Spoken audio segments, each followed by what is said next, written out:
हरिः ओम्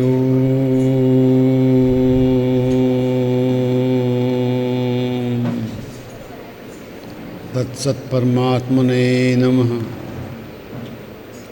ओंकारं बिन्दुसंयुक्तं यस्तं ध्यायन्ति योगिनः कामदं मोक्षदं चैव ओंकाराय नमो नमः। यं ब्रह्मा वरुणेन्द्ररुद्रमरुतः स्तुवन्ति दिव्यैस्तवैः वेदैः साङ्गपदक्रमोपनिषदैः गायन्ति यं सामगाः। ध्यानावस्थिततद्गतेन मनसा पश्यन्ति यं योगिनो यस्यां तं न विदुःसुरासुरगणा देवाय तस्मै नमः। जन्माद्यस्य यतोऽन्वयादितरतः चार्थेष्वभिघ्नस्वराट् तेने ब्रह्मरुदाचादिकवये मुह्यन्ति यत्सूरयः। तेजो वारिमृदां यथा विनिमयो यत्र त्रिसर्गो मृषा दाम्ना स्वेन सदा निहस्तकुहकं सत्यं परं धीमहि। वसुदेवसुतं देवं कंसचाणूरमर्दनं देवकी परमानन्दं कृष्णं वन्दे जगद्गुरुं।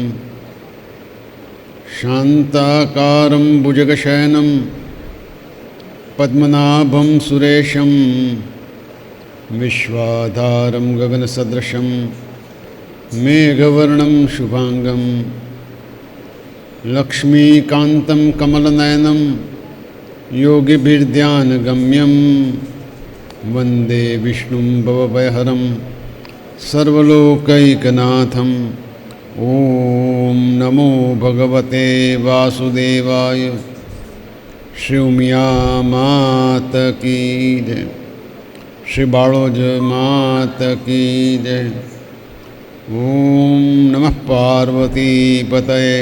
हर हर महादेव हर। આજે 14મા દિવસે ઈશ્વરની કૃપાથી આપણે મળી રહ્યા છીએ। 2 અઠવાડિયા સત્સંગમાં પૂરા થાય છે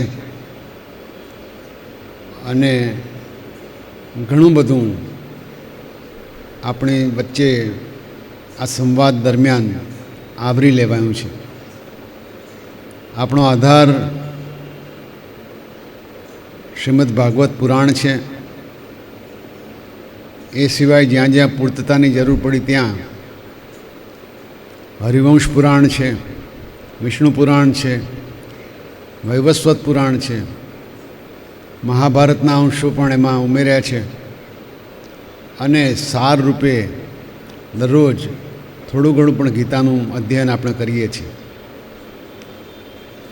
એટલે શ્રી કૃષ્ણના જીવનને મથુરાથી આરંભીને દ્વારકા સુધી આપણે પહોંચ્યા। દ્વારકામાં કૃષ્ણ પોતાની ગૃહસ્થી સરસ રીતે નિભાવી રહ્યા છે। પટરાણીઓમાં રૂકમિણીજી પધાર્યા છે, જાંબવતીજી આવ્યા છે, સત્યભામાજી પણ પધાર્યા છે, કાલિંદી, મિત્રવિંદા, એમ પટરાણીઓમાં પણ સંસાર ખૂબ સુખી રહીને શ્રી કૃષ્ણ ભગવાન દ્વારકા મધ્યે પોતાનું શાસન ચલાવી રહ્યા છે। કૃષ્ણ પરમેશ્વર છે, કૃષ્ણ પરમાત્મા છે, કૃષ્ણ પરબ્રહ્મ છે અને જે પ્રસંગો કહીએ છીએ એ પ્રસંગો ઊંડા અર્થવાળા છે। એ સમજવા માટે શરૂઆતમાં વેદનું કે ઉપનિષદનું એકાદ વાક્ય આપણે પરબ્રહ્મના સંદર્ભમાં તાંકતા હોઈએ છીએ। આજનું વાક્ય છે, સહતુ ભવતિ દરિદ્રો યસ્ય તૃષ્ણા વિશાલા મનસ્ચ પરિતૃષ્ટે કોર્થવાન કો દરિદ્ર। જે માણસ ની તરસ, ઈચ્છાઓ, કામનાઓ, અપેક્ષાઓ ખૂબ હોય, એની તરસ બહુ હોય, તૃષ્ણા. સહતુ ભવતી દરિદ્રો, એ જ ગરીબ હોય છે. ગરીબ કંઈ પૈસાથી હોતો નથી. જેની તૃષ્ણા જેટલી મોટી એટલો એ ગરીબ.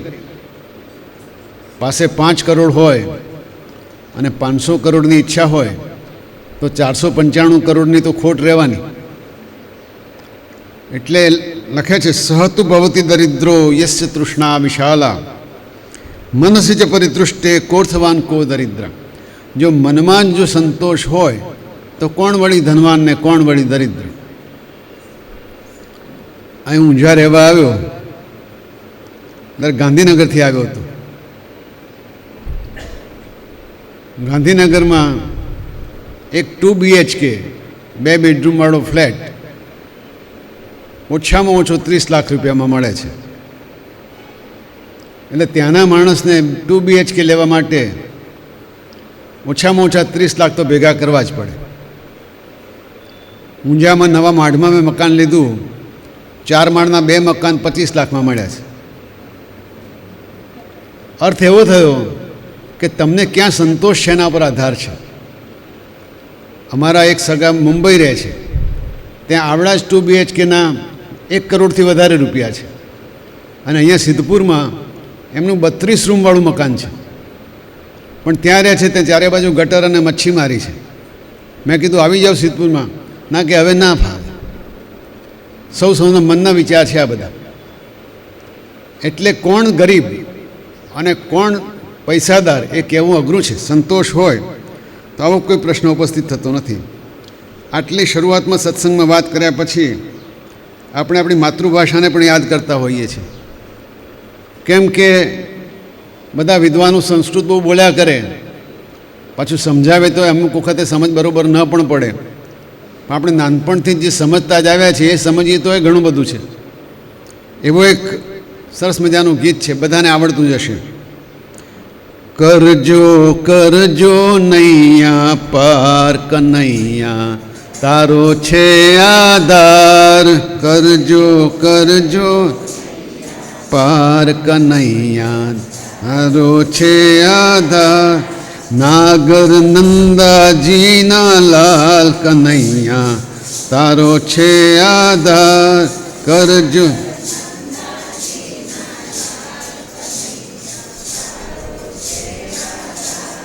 મારી ડગમગ ડોલે નૈયા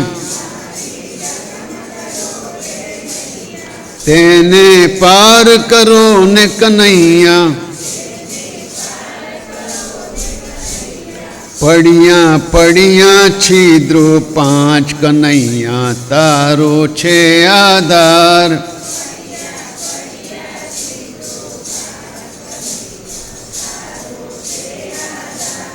એક જ છિદ્રે નૈયા ડૂબે પડતી મહાજળમાં જઈ ઊંડે. તું છે આશાનો એક તાર કનૈયા તારો છે આધાર. તું છે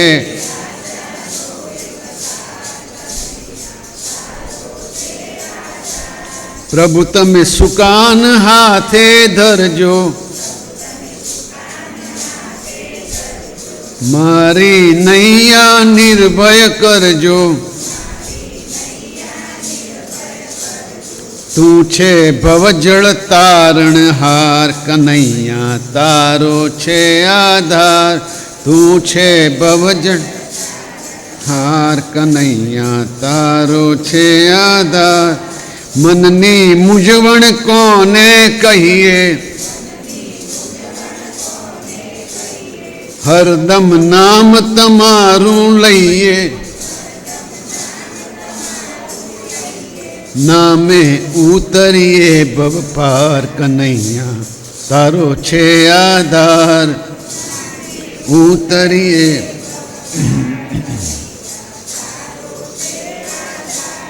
પ્રભુદાસ રડતા રડતા કહે છે, વાલા તારે ભરોસે રહે છે, ચડજો ચડજો મારી વાર કનૈયા, તારો છે આધાર.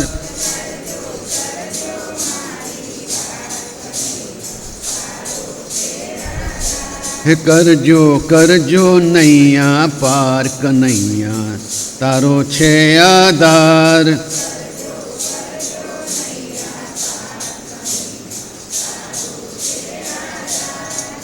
આપણા સંસારની આ નૈયા પાર કરે એ માટે કૃષ્ણને વિનંતી આપણે પ્રાથમિક શાળાથી કરતા આવ્યા છીએ. પણ પ્રાથમિક શાળા વખતે આટલી બધી સમજ કદાચ ના હોય, પણ કેટલું સરસ મજાનું ગીત છે. હવે આ ગીત ભૂલાય કેવી રીતે? અને આવા તો અનેક ભજન, અનેક ગીત આપણને પ્રાથમિક શાળામાં, માધ્યમિક શાળામાં શીખવા મળ્યા હતા. એ યાદ રાખીએ તોય ઘણું છે, પણ થોડું વધારે જાણવા માટે કૃષ્ણ કથા આગળ ચલાવીએ. હવે સુખદેવજી પરીક્ષિતજીને આ કથા કહી રહ્યા છે કે ભૌમાસુર નામનો એક ખૂબ શક્તિશાળી અસુર હતો. આમ તો ભૌમ એટલે મંગળ, ભૂમિનો પુત્ર મંગળ, એવું અર્થઘટન કરી શકાય કે મંગળનું જે હકારાત્મક રૂપ છે એ મંગળ ગ્રહ છે, અને મંગળનું જે નકારાત્મક, વિધ્વંસાત્મક, દ્વેષાત્મક રૂપ છે એ ભૌમાસુર છે. પૃથ્વીનો દીકરો છે ભૌમાસુર, ખૂબ શક્તિશાળી છે. એણે પોતાની શક્તિથી દેવોને પરેશાન કર્યા કરે છે. એની પાસે ખૂબ તાકાત છે, પણ હદ તો ત્યાં થઈ ગઈ કે દેવોના માતા અદિતિજી એમના કુંડળે લઈ આવ્યા, પડાવી લીધા, અને મેરુ પર્વત ઉપર દેવતાઓનું એક સરસ મજાનું સ્થાનક હતું, મણિ પર્વત, એ પણ એણે પડાવી લીધું. આમ પરેશાન કરે છે એટલું જ નહીં, એમની પાસેથી વસ્તુઓ અને સામર્થ્ય પડાવી લે છે. આ ભૌમાસુર થોડો ઘમંડી થઈ ગયો છે. સ્વયં ભગવાન ઇન્દ્રએ દ્વારકામાં આવીને શ્રી કૃષ્ણને વિનંતી કરી કે આ ભૌમાસુરનો કંઈ ઉકેલ લાવો. ભગવાન તો પરમાત્મા છે, દેવોએ વિનંતી કરી છે. યાદ રાખવાનું, જેમ ભગવાન માટે દેવો છે એમ આપણે પણ છીએ. આપણામાં થોડું રજસ તત્વ વધારે હોય એટલે આપણે માણસ કહેવાઈએ, તમસ વધારે હોય બધા અસુરો કહેવાય, અને સત્વ વધારે હોય દેવ કહેવાય. પણ એ બધાએ ભગવાનના જ સર્જેલા માણસો છે, બધાનો અંત નક્કી જ છે. એટલે ઇન્દ્રે આવીને ભગવાનને વિનંતી કરી. ભગવાન હવે પરમેશ્વર સ્વરૂપ થઈને ગરુડ પર બિરાજમાન થઈને ભૌમાસુર સાથે લડવા માટે ઉપડ્યા છે. ભૌમાસુરની રાજધાની છે પ્રાગ જ્યોતિષપુર નામનું શહેર છે, અને એવું એણે સજ્જ કર્યું છે, ચારે બાજુ કોટ છે. એ કોટને તોડવો પણ કોઈ સામાન્ય માણસ માટે બહુ અઘરું છે. સામાન્ય સંજોગોમાં એ ત્યાં કોઈ પહોંચી શકે નહીં, અને બહુ વૈજ્ઞાનિક ઢબે એણે પોતાની સુરક્ષા કરી છે. કોટની અંદર સશસ્ત્ર દળોનો મોટો પહેરો છે. પહેલી લાઈન કોટ આવે, એ પાર કરી ગયા ભૂલે ચૂકે તો પાછળ બધા લશ્કરો આવે. એ લશ્કરની પાછળ પાણીની ઊંડી ખાઈની સુરક્ષા છે, એટલે એ પાછી પાણીની ઊંડી ખાઈ પાર કરવી પડે. એ પાર કર્યું તો વીજળીના પ્રવાહથી આખો કિલ્લો સુરક્ષિત કરેલો છે, એ પાછી વીજળી પાર કરવી પડે. એ પાર કર્યું તો મૂર રાક્ષસ નામનો એક રાક્ષસ, એનો સેનાપતિ, એનો સામનો કરો. અને એણે જાદુઈ જાળ, મોહની જાળ ચારે બાજુ ફેલાવી હતી. આ બધા અવરોધો પાર કરો ત્યારે પ્રાગ જ્યોતિષપુરમાં પ્રવેશ થાય. કૃષ્ણ પોતાની કૌમુદિકી ગદા લઈને ગયા છે, અને પરકોટા એટલે કે પેલો કિલ્લો તો તોડી જ નાખ્યો. પાણીની ખાઈ, વીજળીના યંત્રો, બધું ધીમે ધીમે કરતાં ભૂકો બોલાવી દીધો. ચક્ર ચલાવીને અગ્નિ જળ વાયુ તેજ બધાને શાંત કરી દીધા છે. મૂળ દૈત્યની જાળને તલવારથી તોડી દીધી છે. આખા કિલ્લાને જેટલા રક્ષણના તંત્રો લગાડ્યા છે બધા તોડી ફોડી નાખ્યા છે. અને કૃષ્ણ દાખલ થયા છે પ્રાગ જ્યોતિષપુરમાં. કૃષ્ણે દાખલ થતાં જ પોતાનો પાંચજન્ય શંખ વગાડ્યો છે. શંખ વગાડવાનું કારણ અનિષ્ટ તત્વોને ભયભીત કરવાનું છે. આપણે પૂજા વખતે પણ શંખ વગાડીએ ત્યારે મૂળ આશય એ જ હોય છે કે સજ્જનો ઓળખાય અને દુર્જનો બી જાય, એ માટે શંખ વગાડીએ છીએ. હવે આ શંખ વગાડ્યા એટલે યોદ્ધાઓના કાળજા કંપી ઉઠ્યા છે અને આખાય નગરની રક્ષણાત્મક દિવાલો તોડીને ઢગલો થઈ ગઈ છે. મૂળ રાક્ષસ જાગી ગયો છે. મૂળ રાક્ષસ માટે એમ કહે છે 5 માથાવાળો આ દૈત્ય છે, પાણીમાં જ રહેતો હતો અને પ્રલય કાળના દીખતા સૂર્ય જેવું એનું વર્ણન કરે છે. એ જ્યાં જાય ત્યાં આગની જ્વાળાઓ લઈને જતો હોય.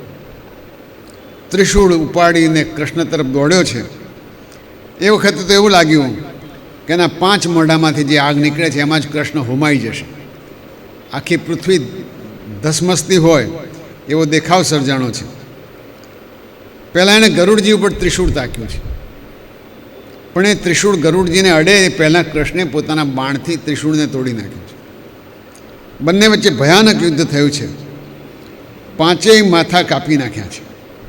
મૂળ રાક્ષસ ઢગલો થઈને પડ્યો, પોતાના પહોળા હાથ કરીને ત્યાં જ જાણે મોટો પહાડ તૂટી પડે એમ તૂટી પડ્યો છે. હવે મૂરના 7 રણવીર દીકરાઓ લડવા માટે આવ્યા છે અને બધા દીકરાઓએ પિતાનું વેર વાળવા માટે પીઠ નામના એક સેનાપતિની અધ્યક્ષતા નીચે કૃષ્ણના સેના ઉપર કૃષ્ણ ઉપર હુમલો કર્યો છે. કૃષ્ણ એકલા નથી, કૃષ્ણની સાથે સત્યભામા પણ છે. સત્યભામા પણ એટલા જ યોદ્ધા છે. ભગવાનની શક્તિ અમોઘ છે. લશ્કર સહિત સૌનો સંહાર કર્યો છે. હવે ભૌમાસુરનો વારો છે. ભૌમાસુરનું બીજું નામ નરકાસુર પણ છે અને દિવાળીને દિવસે આપણે નરક બહાર કાઢીએ છીએ એ કચરા રૂપે. એ નરકાસુર, ભૌમાસુર એ જ અસુરના નામો છે. અત્યંત શક્તિવાળો છે. એ શક્તિનું કારણ એ છે કે ભૌમાસુર શિવજીનો પ્રખર ભક્ત છે. એણે એટલી તપશ્ચર્યા કરી, શિવજી પ્રસન્ન થયા છે અને શિવજી પ્રસન્ન થાય એટલે મોં માગ્યું વરદાન આપી દે. ભૌમાસુરને કીધું કે માગ માગ, તું માગે ત્યાં. ભૌમાસુર એવી વાત કરી છે, શિવજીને પણ નવાઈ લાગી છે. હે ભગવાન, તમે પ્રસન્ન થયા હો તો આ પ્રાગ ઇતિહાસ જ્યોતિષપુર છે એનું સંરક્ષણ હું તમને સોંપી દઉં છું. હંમેશને માટે એની રક્ષા તમે કરી. ભગવાને કીધું તથાસ્તુ. હવે બન્યું છે એવું કે શ્રી કૃષ્ણ ભગવાન જ ત્યાં આક્રમણ કરીને આવ્યા છે અને શિવજીએ વચન આપ્યું છે, શિવજીએ ત્યાં લડવા માટે આવવું જ પડે એવું છે. જો પોતાનું વચન પાળવું હોય તો ભૌમાસુરની આ રાજધાની બચાવવા માટે શિવજીએ યુદ્ધમાં આવવું પડે. ભૌમાસુરે ખૂબ યુદ્ધ સારું કર્યું છે. દૈવી સુદર્શન ચક્રથી ગરુડજી ઉપર શક્તિનો ઘા કર્યો, કંઈ થયું નથી. ભગવાને દૈવી સુદર્શન ચક્રથી ભૌમાસુરનું મસ્તક કાપી નાખ્યું છે. પણ ત્યાં સુધીમાં તો આ યુદ્ધ બહુ ચાલ્યું છે. પૃથ્વીએ આવીને માતા તરીકે માફી માગી છે. શિવજી સાથે વધારે યુદ્ધ થાય એ પણ ઈચ્છનીય નહોતું. આવીને ભગવાનના ગળામાં વૈજયંતી માલા પૃથ્વી માતાએ પહેરાવ્યા છે. સાથે સાથે અદિતિ માતાનું કુંડળ, વરુણનું છત્ર અને સાથે એક મહામણિ ભેટમાં પૃથ્વી માતાએ શ્રી કૃષ્ણને આપ્યો છે. પૃથ્વીદેવી ભગવાનની સ્તુતિ કરી છે અને આ સ્તુતિ બહુ જાણીતી છે. નમઃ પંકજનાભાય નમઃ પંકજમાલિને નમઃ પંકજનેત્રાય નમસ્તે પંકજાંગ્રે. કમળ જેવી જેમની આંખો છે, કમળ જેમના નાભીમાંથી નીકળ્યું છે, કમળ જેવા જેમના પગ છે અને ગળામાં કમળની માળા પહેરી છે એવા કૃષ્ણને વંદન કર્યા છે. નમો ભગવતે તુભ્યમ વાસુદેવાય વિષ્ણવે પુરુષાયાદિ બીજાય પૂર્ણબોધાય તે નમઃ. એ યાદ રાખવાનું છે કે જ્યારે જ્યારે ભગવાનની સ્તુતિ થશે ત્યારે 2 પ્રકારની સ્તુતિ થાય છે. એક હાલ જે મનુષ્ય રૂપે કૃષ્ણ છે એમનું વર્ણન થશે અને એક જે અનંત અનાદિ ભગવાન પરબ્રહ્મ છે એમનું વર્ણન. આ બીજા શ્લોકમાં એ રીતનું વર્ણન છે. હે ભગવત, વાસુદેવ સ્વરૂપે આપ છો, આપ વિષ્ણુ છો અને સમગ્ર બ્રહ્માંડનું આદિ બીજ પુરુષ એ પણ આપ છો અને પૂર્ણ જ્ઞાન સ્વરૂપ પણ આપ છો. આ આધ્યાત્મિક અર્થ છે. પૃથ્વીદેવીની વિનંતીથી ભગવાને એમના દીકરાને એટલે કે ભૌમાસુરના દીકરાને અભયદાન આપ્યું છે. શ્રી કૃષ્ણે ભૌમાસુરના મહેલમાંથી જ્યારે પ્રવેશ કર્યો ત્યારે જોયું કે અનેક રાજકુમારીઓને કેદ પકડેલી છે, બળપૂર્વક ઉપાડી લાવ્યો છે. અને શાસ્ત્ર કહે છે કે 16,000 રાણીઓ બનાવવા માટે આ બધાને એણે જેલમાં પૂરી છે. અંતઃપુરમાં ગયેલા કૃષ્ણે આ બધાને જોયા છે, બહુ ચીમડાઈ ગયેલા મોઢાવાળી દીકરીઓ બધી આના ત્રાસથી જેલમાં બંધન અવસ્થામાં બેઠી છે. પણ જેવા કૃષ્ણને જોયા છે કે તરત ચમત્કાર થયો છે. આ બધી જ રાજકન્યાઓએ મનમાં સંકલ્પ કર્યો છે અને વ્યક્તિગત સંકલ્પ કર્યો છે. બધાએ ભેગી થઈને આવેદનપત્ર આપ્યું એવું નથી. દરેકે પોતપોતાના મનમાં સંકલ્પ કર્યો છે, બીજી જાણતી પણ નથી. સંકલ્પ એ છે કે જો હું પરણીશ તો આમને જ પરણીશ. ભગવાન શ્રી કૃષ્ણનું સૌંદર્ય એવું જોરદાર છે કે દેવો પણ આકર્ષાય છે. આ બધી રાજકુમારીઓએ મનમાં ને મનમાં એવું વિચાર કર્યો છે કે હે માતા, મને જો વર મળે તો આ કૃષ્ણ જેવા જ મળજો. આને અહૈતુક કૃપા કહેવાય છે. કોઈ પણ જાતની બીજી વિડંબના વગર આ રાજકુમારીઓ પર કૃપા કરવાની છે. કૃષ્ણે બધીને અલગ અલગ પાલખીઓમાં બેસાડીને દ્વારકા મોકલી આપી છે. ભૌમાસુને લખલૂટ સંપત્તિ, હાથી, ઘોડા, રત્નો બધું દ્વારકામાં મોકલી આપ્યું છે. રાજા ઉગ્રસેનને ભેટ આપ્યું છે. ભગવાને જાતે જઈને સ્વર્ગમાં ઇન્દ્રને માતા અદિતિજીના કુંડળ પરત કર્યા છે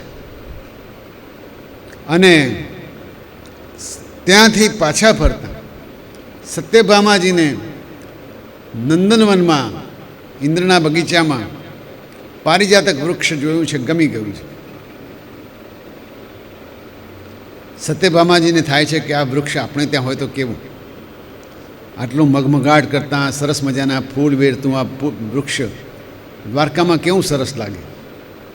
એટલે એમણે પોતાની ઈચ્છા શ્રી કૃષ્ણ આગળ વ્યક્ત કરી છે. શ્રી કૃષ્ણને પણ થયું છે કે ચાલો એક વૃક્ષ અહીંથી લઈ જઈએ, દ્વારકામાં રોપીએ. એટલે સજ્જનની જેમ આટલી બધી ઇન્દ્રને મદદ કરી છે તો એક વૃક્ષ અમને આપો એવી વિનંતી કરી છે.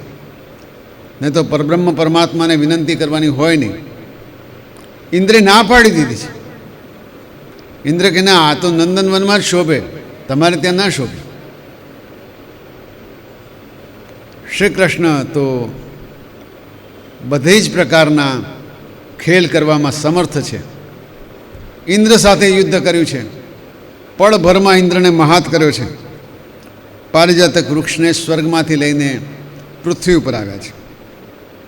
શુકદેવજી આ જગ્યાએ કહે છે કે આ જે ઇન્દ્રે ભૌમાસુરથી ગભરાઈને ભગવાનની મદદ માગી હતી, સમય જતાં એ ભગવાનને નારાજ કરીને પોતે યુદ્ધ વરી લીધું. આવા ધનલોભને ધિક્કાર છે. શ્લોકમાં કહે છે યયાચ આનમ્ય કિરીટ કોટિભિ, પોતાના સોનાના મુગટ પહેરેલા મસ્તકથી કૃષ્ણના પગમાં માથું નમાવેલું એવો ઇન્દ્ર, પાદૌ સ્પૃશન અચ્યુતમર્થ સાધનમ, અર્થની સાધના કરવા માટે, પોતાના હેતુ સિદ્ધ કરવા માટે, પોતાનું કામ કરાવવા માટે પગ પકડીને પૂજા કરી હતી એમની. સિદ્ધાર્થ હેતે અને વિગૃહ્યતે મહાન, હવે પોતાનો હેતુ પાર પડી ગયો. અહો સુરાણામ ચ તમો દિગ્આઢતામ, હે દેવતાઓ તમને ધિક્કાર છે કે તમે આટલા બધા સ્વાર્થી થઈ શકો છો. હવે જે પરમાત્મા પાસે સ્વાર્થી થાય એ આપણા નૈવેદ્ય સ્વીકારીને કેટલો સ્વાર્થ કરતા હશે. આપણે 5 રૂપિયાની નોટ ધરીને પછી ગણેશજીને કે ઇન્દ્રજીને કહીએ કે હે ભગવાન મને 5 લાખનો બંગલો આપજો, તો એ કંઈ થોડા આપે. કારણ કે જો ઇન્દ્ર કૃષ્ણને પારિજાતકનું વૃક્ષ આટલા સહેલામાં ન આપી શકતા હોય તો પૂરેપૂરા પ્રેમપૂર્વક ભગવાનનું ભજન કર્યું હોય તો જ કંઈક મળવા પાત્ર બનીએ છીએ, બાકી તો બને નહીં. ભગવાને એક જ મુહૂર્તમાં અલગ અલગ રૂપ ધારણ કરીને એક સાથે બધી રાજકુમારીઓ સાથે વિધિપૂર્વક શાસ્ત્રોક્ત વિધિથી લગ્ન કર્યા છે. બધી રાજકુમારીઓને એમ લાગ્યું છે કે ભગવાન મારી સાથે છે. અનેક રૂપ ધારણ કર્યા છે. એકોહમ બહુશ્યામ, ભગવાનના ઐશ્વર્યનો તો કોઈ પાર નથી, એ કરી શકે એમ છે. વળી શુકદેવજી કહે છે કે ભગવાન બધી જ પત્નીઓ સાથે, પટરાણીઓ સાથે, અન્ય પત્નીઓ સાથે એવું જ વૈવાહિક જીવન જીવે છે જે કોઈ પણ એક રાણી સાથે જીવતા હોય. જેવા રૂક્મિણીજી સાથે જીવે છે, જેવા સત્યભામાજી સાથે જીવે છે, એવું જ આ રાજકુમારીઓ સાથે પણ એ જ પ્રકારનું જીવન જીવે છે. સવારથી સાંજ સુધી ભગવાન જાણે એમના સાનિધ્યમાં જ હોય એમ પત્નીઓ એમની સેવા કરે છે, ભગવાન આનંદ કરે છે. વચ્ચે રાજકાજનો સમય કાઢીને સભામાં જઈ આવે છે. બધાને એમ થાય ભગવાન મારી સાથે જ છે. ભગવાને અનેક રૂપ ધારણ કર્યા છે, બધાને સંતોષ આપે છે. અને આ બધી પત્નીઓ પણ શ્રી કૃષ્ણને પોતાનો પ્રેમ આનંદથી સમર્પણ કરતાં કરતાં સેવા કરે છે. એક સુંદર શ્લોક છે, સાહિત્યની દૃષ્ટિએ મને ગમી ગયો છે એટલે રજૂ કરું છું. પ્રત્યુદ્ગમાસનવરારણ પાદ શૌચ. શું કરે? પ્રત્યુદ્ગમ, ભગવાનનું સ્વાગત કરે છે, આસન આપે છે, પૂજા કરે છે, પગ ધુએ છે. આ બધી જ પત્નીઓ. અને આમ તો બધી જ પત્નીઓ માટે પતિઓ ભગવાન જ હોય છે. એટલે શ્રી કૃષ્ણ ભગવાનની પત્નીઓ એમના પતિદેવ ભગવાનને શું કરે છે એ ટૂંકમાં લખ્યું છે. સ્વાગત કરે છે,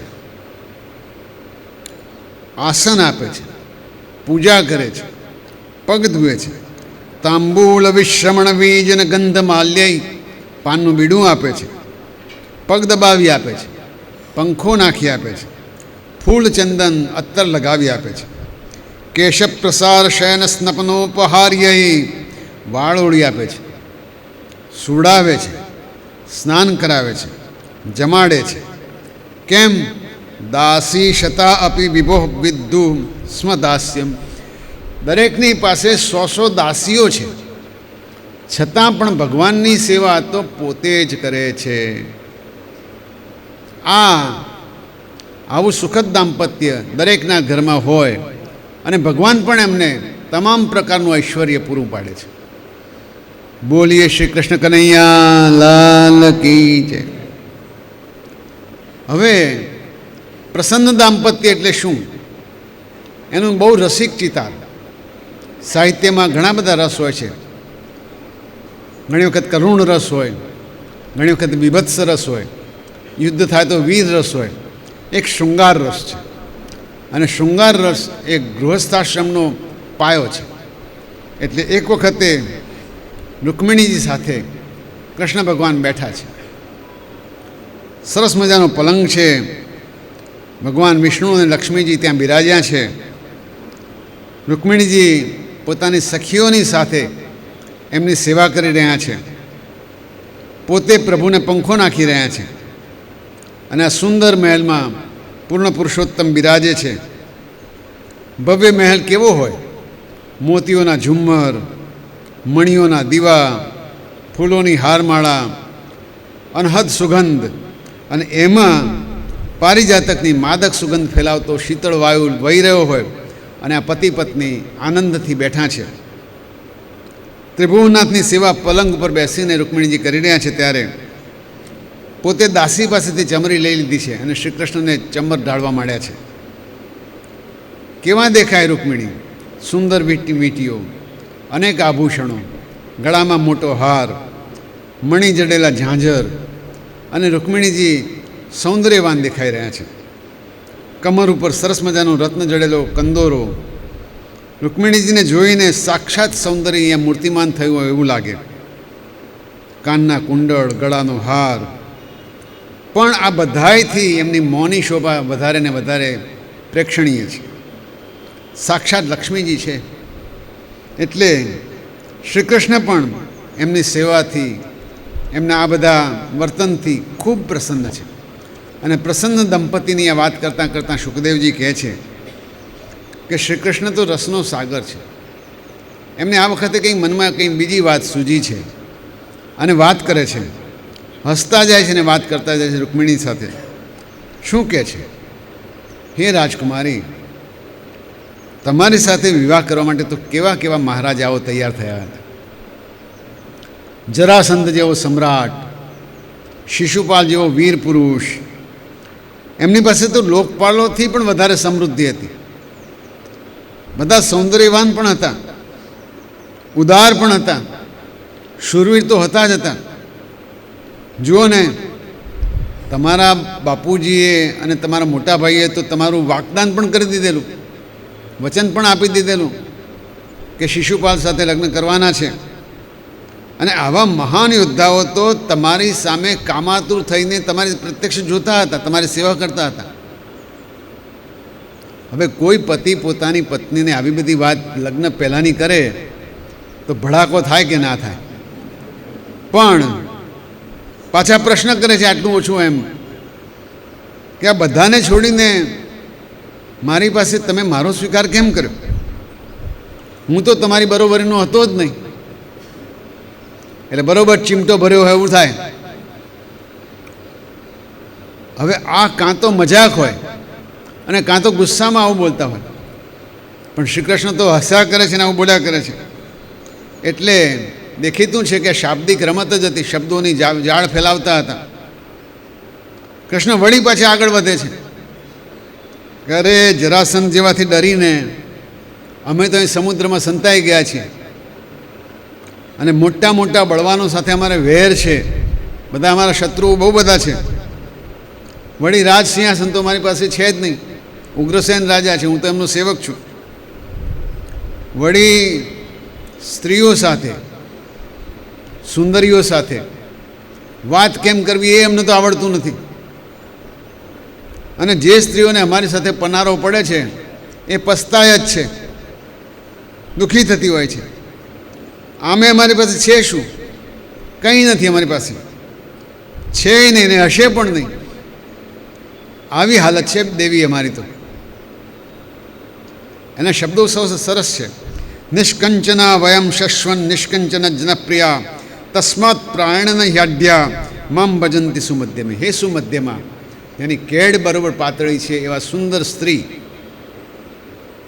હે રૂકમિણીજી, અમારી પાસે કંઈ છે નહીં, ગરીબ છીએ અમે તો, અને ગરીબ લોકો જ અમને વાલા છે.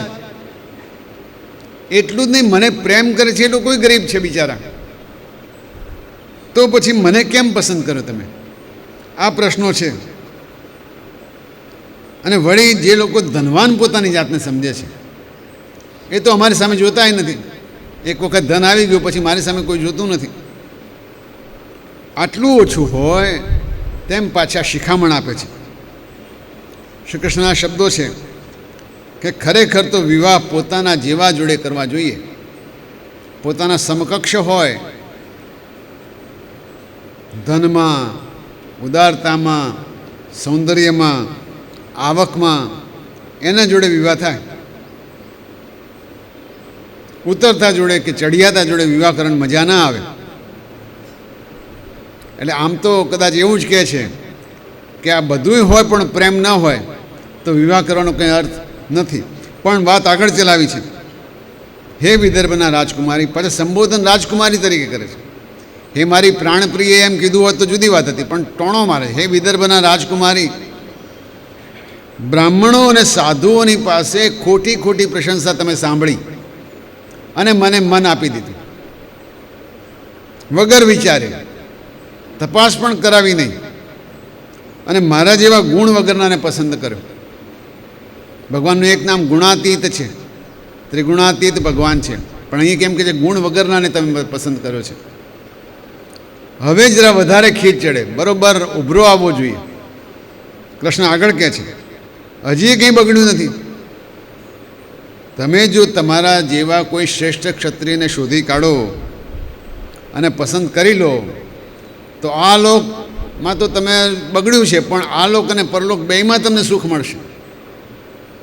બોલો, ફારગતીની વાત કરી. હવે શું? એટલે કહે છે કે તમને તો ખબર છે કે શિશુપાલ, શાલ્વ, જરાસંધ, દંતવક્ત્ર, આ બધા રાજાઓ અને તમારો મોટો ભાઈ રૂકમી આ બધા મારા ઉપર ઝેર કરે છે, અને આમ કહી અને રૂકમિણીજીમાં જાણે પોતાને કંઈ રસ નથી એવી રીતે પાછું એક અધ્યાત્મની વાત કરે છે. હે કલ્યાણી, આ બધાએ પોતાની તાકાતના કેફમાં આંધળા હતા, એટલે એમને સીધા કરવા માટે જ હું તો પરણ્યો હતો. એમને બતાવી દેવું હતું કે તમારું કંઈ ચાલે એવું નથી. એમનું અભિમાન તોડવા હરણ કર્યું હતું, બાકી બીજું કોઈ કારણ નહોતું.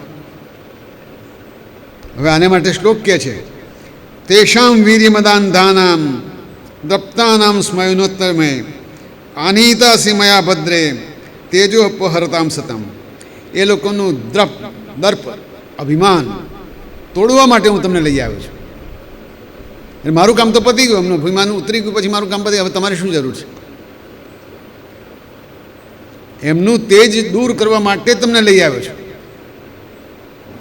તો પછી પેલા બ્રાહ્મણને ગઈકાલે કહેતા હતા કે મને ઊંઘ નથી આવતી, એ ગપ્પું હશે, પણ કૃષ્ણ છે ભાઈ, કળાયેલ મોરલો છે, એ કહેનાર.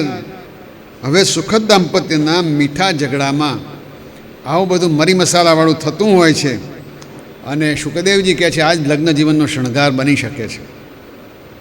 કૃષ્ણ વાત પૂરી કરે છે કે ખરેખર રૂકમિણીજી, હું તો ઉદાસીન છું. ન મારો કોઈ મિત્ર છે, ન કોઈ મારું દુશ્મન છે. સ્ત્રી, સંતાન, ધન કશાની મને લાલસા નથી. આ બધું સાક્ષી ભાવે જોઈ રહ્યો છું. બાકી હું મારા આત્માના સાક્ષાત્કારથી જ પરિપૂર્ણ છું. ઓમ નમઃ શિવાય બોલો. આવું કહીને ઊભા થઈ ગયા. કરો વાત. કૃષ્ણ ભગવાને બહુ સુંદર રીતે પોતાની વાત, પહેલાં પોતે નકામા છે, પછી પોતાની તમારી પાસે વિકલ્પો છે, મને તો બસ પરબ્રહ્મમાં રસ છે, હું તો ઉદાસીન છું, આવી બધી વાતો કરી છે. આજકાલ જો આવી વાતો કરે તો તરત જ પહેલાં ધુમાડા નીકળે, પછી ભડાકા નીકળે, પછી આખું ઘર ઉડી જાય. પણ રૂકમિણીજી પણ ઘડીભર તો અવાક બની ગયા છે. સુખદેવજી કહે છે, પરીક્ષિત, ભગવાન શ્રી કૃષ્ણથી ક્ષણભર પણ જે અલગ થતા નહોતા, એ રૂકમિણીજી આવી વાત સાંભળે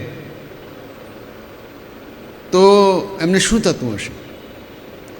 પણ સુખદેવજી કહે છે કે આ વાત એટલે માટે બની છે કે ક્ષણભર અળગા નહોતા થતા, એટલે રૂકમિણીજીને થોડો ઘમંડ આવી ગયો હતો કે કૃષ્ણ મારા વગર રહી શકતા નથી.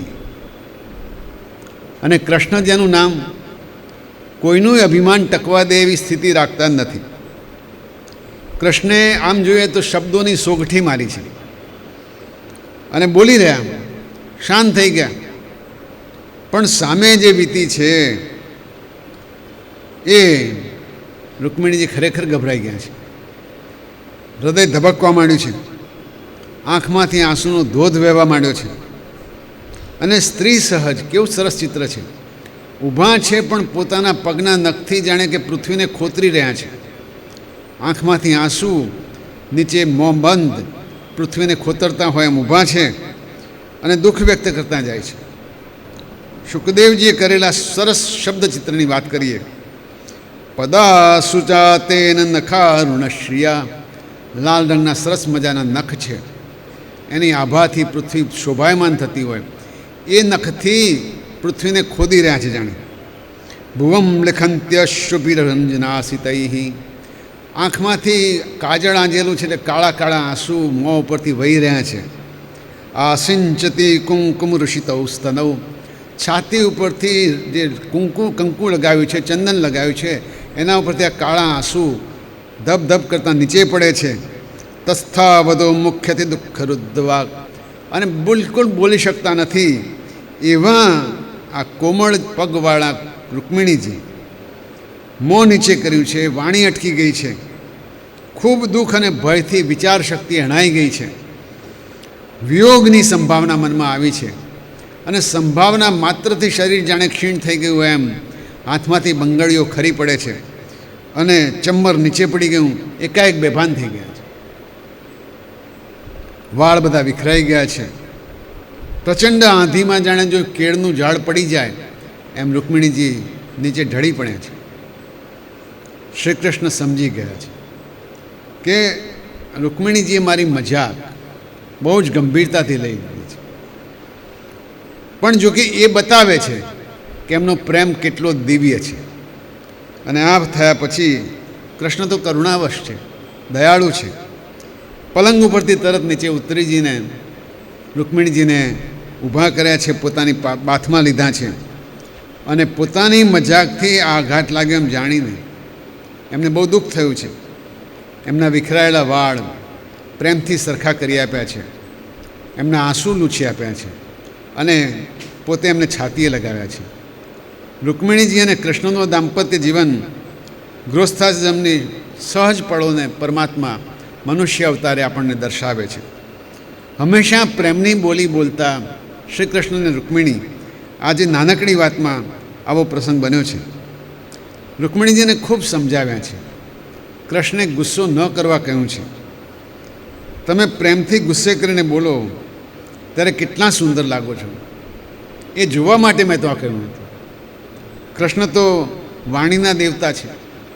ખૂબ સુંદર શબ્દોમાં કહે છે કે તમે ગુસ્સામાં હો, ભમર ઊંચી કરો, લાલ આંખ દેખાડો તો તમારું સૌંદર્ય કેટલું બધું સરસ દેખાય. આમ કહેતાં કહેતાં એવું પણ કહે છે કે આખો દિવસ વેપાર, નોકરી, ધંધો આ બધું કરીને પુરુષ જ્યારે ઘેર પાછો આવે ત્યારે એને પોતાની ઘરવાળી જોડે થોડી આડી અવળી વાત કરે અને એ પણ સુખથી વીતે મોટો લાભ જ છે ને. રૂકમિણીજી હસી પડ્યા છે. આવા શબ્દોથી માણસ મનાવે તોય પત્ની સમજી જાય કે આ મીઠા બોલા કાનજી જ છે, એટલે આ કાનુડો બધાને પહોંચી વળે એવો છે. રૂકમિણીજીને હવે ખાતરી થઈ ગઈ છે કે આખી એ વાત મજાકની છે. શરમાયા છે. મધુરતાપૂર્વક એ કૃષ્ણને જવાબ આપે છે.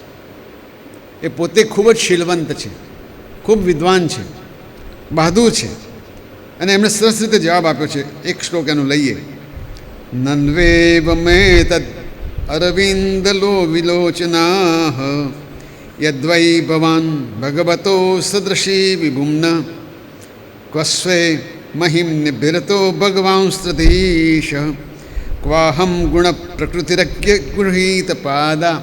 એમના જ શબ્દો એમને પાછા આપવાના, પણ મીઠાશથી પાછા આપવાના. હે કમળનયન, તમે સાચું તો કહ્યું કે હું તમારી સમકક્ષ નથી. તમે કીધેલું કે સમકક્ષ હોય એની સાથે લગ્ન કરાય, તો હું તો સમકક્ષ તો છું નહીં. ઐશ્વર્ય, અનંતતા આ બધામાં હું ભગવાન જેવી ક્યાં છું? તમારી સમાનતા તો કોનાથી કરી શકાય? ક્યાં અખંડ મહિમાવાળા 3 ગુણના સ્વામી બ્રહ્મા વગેરેથી પૂજાતા આપ અને ક્યાં 3 ગુણ પ્રમાણે વર્તનારી સ્વભાવવાળી હું? મારા જેવીની સેવા કરવાની ઈચ્છા તો ખરેખર કોઈ અજ્ઞાની જ રાખે, એટલે કે શિશુપાલ જેવા જ રાખે. આવું કહીને રૂકમિણી જવાબ વાળે છે. આમ એક એક મુદ્દે કૃષ્ણની બધા જ મુદ્દા 9 મુદ્દા સરસ છે એમના, એ બધાના સરસ રીતે જવાબ પાછા વાળે છે, સાચી રીતે કહી બતાવે છે. ઉદાહરણ તરીકે બીજો શ્લોકમાં એમ કહે છે કે રાજાઓના ભયથી દરિયામાં છુપાવ્યા છે એમ તમે કહો છો, પણ રાજા એટલે પૃથ્વીના રાજા નહીં, પણ 3 ગુણરૂપી રાજા. આ 3 ગુણ માણસના ઉપર રાજ કરે છે. એ 3 ગુણથી દૂર રહેવા માટે હે નિર્ગુણ બ્રહ્મ તમે દરિયો, એટલે કયો દરિયો? કે પાણીનો દરિયો નહીં, અંતઃકરણમાં સમાયા છો. તમે દરિયામાં એટલે કે અંતઃકરણમાં સમાયા છો 3 ગુણથી દૂર રહેવા માટે. આ રાજાથી દૂર રહેવાની વાત નથી. કૃષ્ણે એવું કહેલું કે મારે તો રાજાઓ સાથે વેર છે. કયા રાજા? કે દુષ્ટ ઇન્દ્રિયો જ રાજ કરતી હોય છે, એની સાથે તમને સ્વાભાવિક વેર. તમે તો અંતર્યામી છો. કૃષ્ણે કહેલું અકિંચન છું, ગરીબ છું અને ગરીબો જ મને પ્રેમ કરે છે. રૂકમિણીજી કહે છે જેની પાસે બધું જ હોય, જેની પાસે સર્વસ્વ હોય, એની પાસે બીજું કશું આવે કેવી રીતે? બધું જ પોતાનું છે તો બહારથી આવે કેવી રીતે? એટલે તમને ગરીબ પ્રેમ કરે એમાં શું નવાય? કંઈ તમારે લેવાનું તો છે નહીં. આમ ભાગવતના સુંદર 11 શ્લોકોમાં શ્રી કૃષ્ણે કરેલી મજાકનો અતિ સુંદર જવાબ 15 શ્લોકમાં રૂકમિણીજીએ આપ્યો છે. પોતાની વાત પૂરી કરતાં રૂકમિણીજી કહે છે નૈવાલિકમહમ મન્યે વચસ્તે મધુસૂદન અંબાયા ઇવ હિ પ્રાય કન્યાયા સ્યાદ્રતિ ક્વચિત. તમે એવું મને કીધું કે કોઈ બીજો સારો મળે તો શોધી લો. એમાં મારે એવું કહેવાનું કે હા, કોઈ સ્ત્રીઓ પાછું એવું કરે છે. જ્યારે અંબિકાને ઉપાડીને લાવ્યા ત્યારે એણે પણ પોતાના પતિ સિવાય બીજાની સાથે લગ્ન કરવાની વાત થઈ હતી. પણ બુદ્ધિશાળી પુરુષે તો આવી સ્ત્રીઓને પોતાની પાસે રાખવી જ ન જોઈએ, કેમ કે એનાથી આ લોક તો ઠીક, પરલોક પણ બગડે છે. આમ કહીને એમના દરેક પ્રશ્નનો જવાબ આપ્યો છે. શ્રી કૃષ્ણ ભગવાન રૂકમિણીજીના પ્રેમભર્યા અર્થસભર સંવાદથી પ્રસન્ન થયા છે અને વાસના અને પ્રેમ એ બે વચ્ચેનો તફાવત આ આખા સંવાદમાં ઉડીને આંખે વળગે એવો છે. એ જ ખાસ આપણે ધ્યાનમાં લાવવાનું હતું કે રૂકમિણીજી અને શ્રી કૃષ્ણનો સંવાદ એ સાધારણ સંવાદ નથી, પણ એવો સંવાદ છે કે જેમાં દાંપત્ય જીવનની સૌથી સુખદ પળો આપણને જોવા મળે છે. ત્યાં એ સંવાદ પછી રૂકમિણીજી કદાચ વાત કરતા હોય તો શું વાત કરતા હશે? તો કદાચ હું માનું છું આવી જ વાત કરતા હશે. તારો નેડો લાગ્યો મુજને રાજા રણ છોડ રે,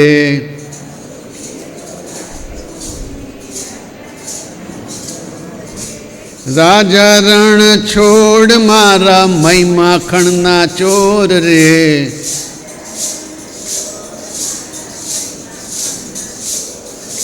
તારો નેડો લાગ્યો મારા રાજા રણ છોડ રે.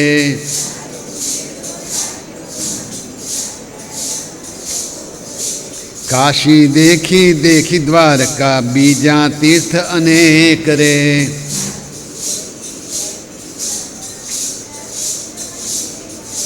સંત સંગમાં બેઠા ત્યારે મનડે મૂકી માજા રે. તારો નેડો લાગ્યો મુજને રાજા રણ છોડ રે. તારો નેડો ભવસાગરમાં ભૂલા પડ્યા સગા સંબંધી છૂટ્યા રે.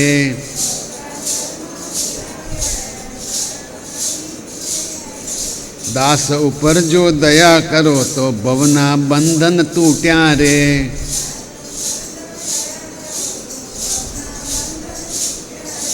તારો નેડો લાગ્યો મને રાજા રણ છોડ રે.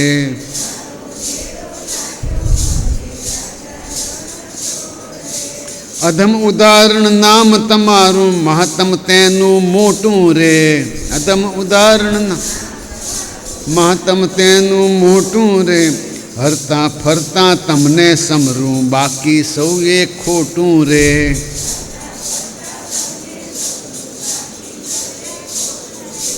તારો નેડો લાગ્યો મુજને રાજા રણ છોડ રે.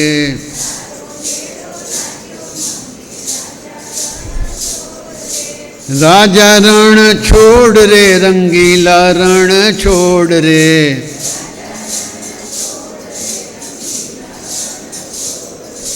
રાજા રણ છોડ રે, રંગીલા રણ છોડ રે.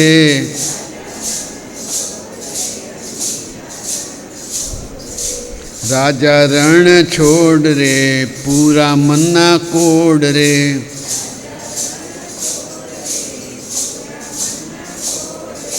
તારો નેડો લાગ્યો મુજને રાજા રણ છોડ રે.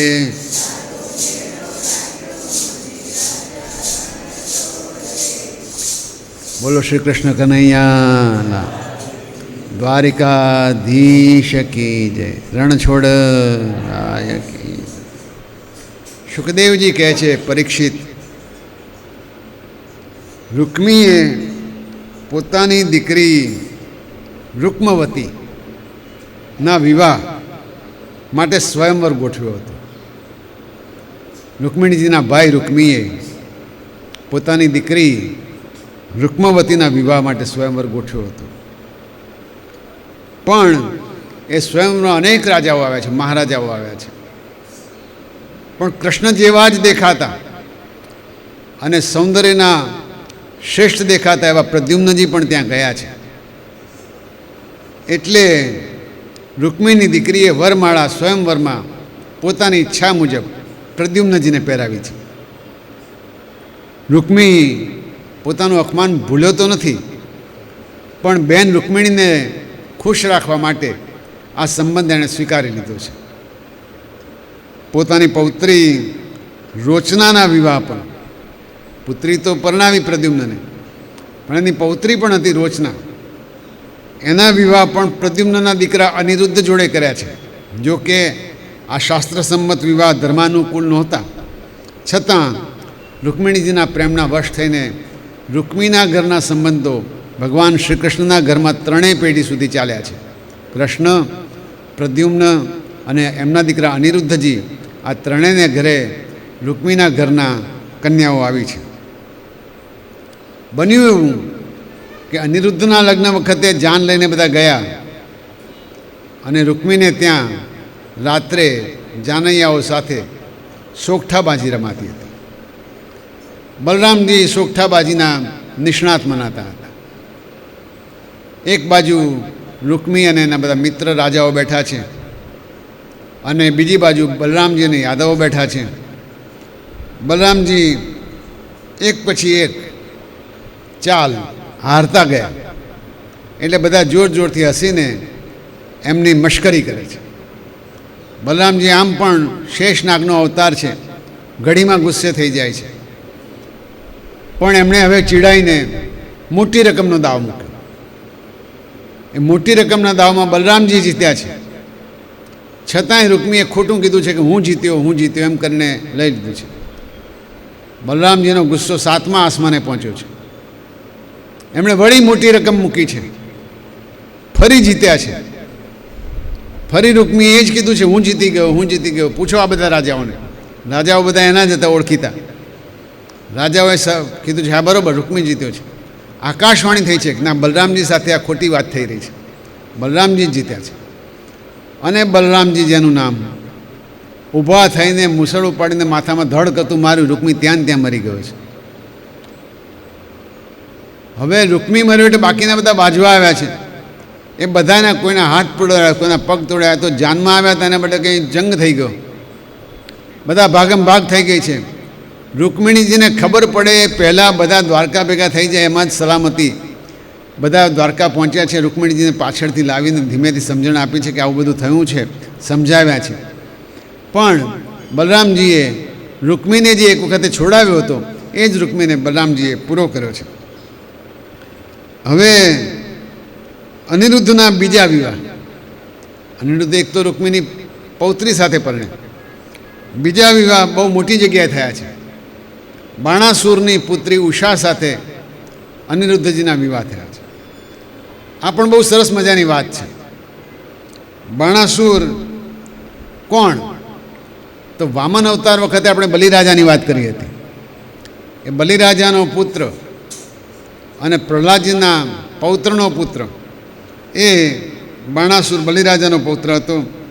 પ્રખર શિવભક્ત, ઉદાર અને ખૂબ વીર પુરુષ આ બાણાસુર. બાણાસુરના કહે છે 1000 હાથ હતા. અને જ્યારે શિવજીએ નૃત્ય કર્યું ત્યારે એણે 1000 હાથોથી વાદ્યો વગાડ્યા હતા. શિવજી પ્રસન્ન થઈ ગયા અને કહે છે માગ, શું માગીશ? શોણિતપુરની રક્ષા કરવાનું વરદાન માગી લીધું છે. શિવજી જ્યારે જ્યારે પ્રસન્ન થાય ત્યારે રાક્ષસો પોતાની રક્ષા કરવાની વાત કરે છે. બાણાસુર આને લીધે ઘમંડી બની ગયો છે અને ઘમંડમાં શિવજીને કહ્યું કે મારી સામે લડે એવો કોઈ માણસ મને દેખાતો નથી. શિવજીએ ગુસ્સામાં કહ્યું મૂર્ખ, તારો ઘમંડ તોડે એવો માણસ નજીકના જ ભવિષ્યમાં આવી પહોંચશે. એક દિવસ એવું બન્યું કે બાણાસુરની દીકરી ઉષા સ્વપ્નમાં કોઈ પુરુષને મળી છે એટલું જ નહીં, પણ એ પુરુષની સાથે લગ્ન જેવા વ્યવહાર કર્યા છે. અને ખૂબ અકળાઈને સવારે ઉઠી ત્યારે એને પુરુષનો ચહેરો યાદ રહ્યો છે, પણ એ કોણ છે એવું જાણતી નથી. મનમાં એ પુરુષ બરોબર ચિતરાઈ ગયો છે. બાણાસુરના એક મંત્રી છે, એની દીકરી છે.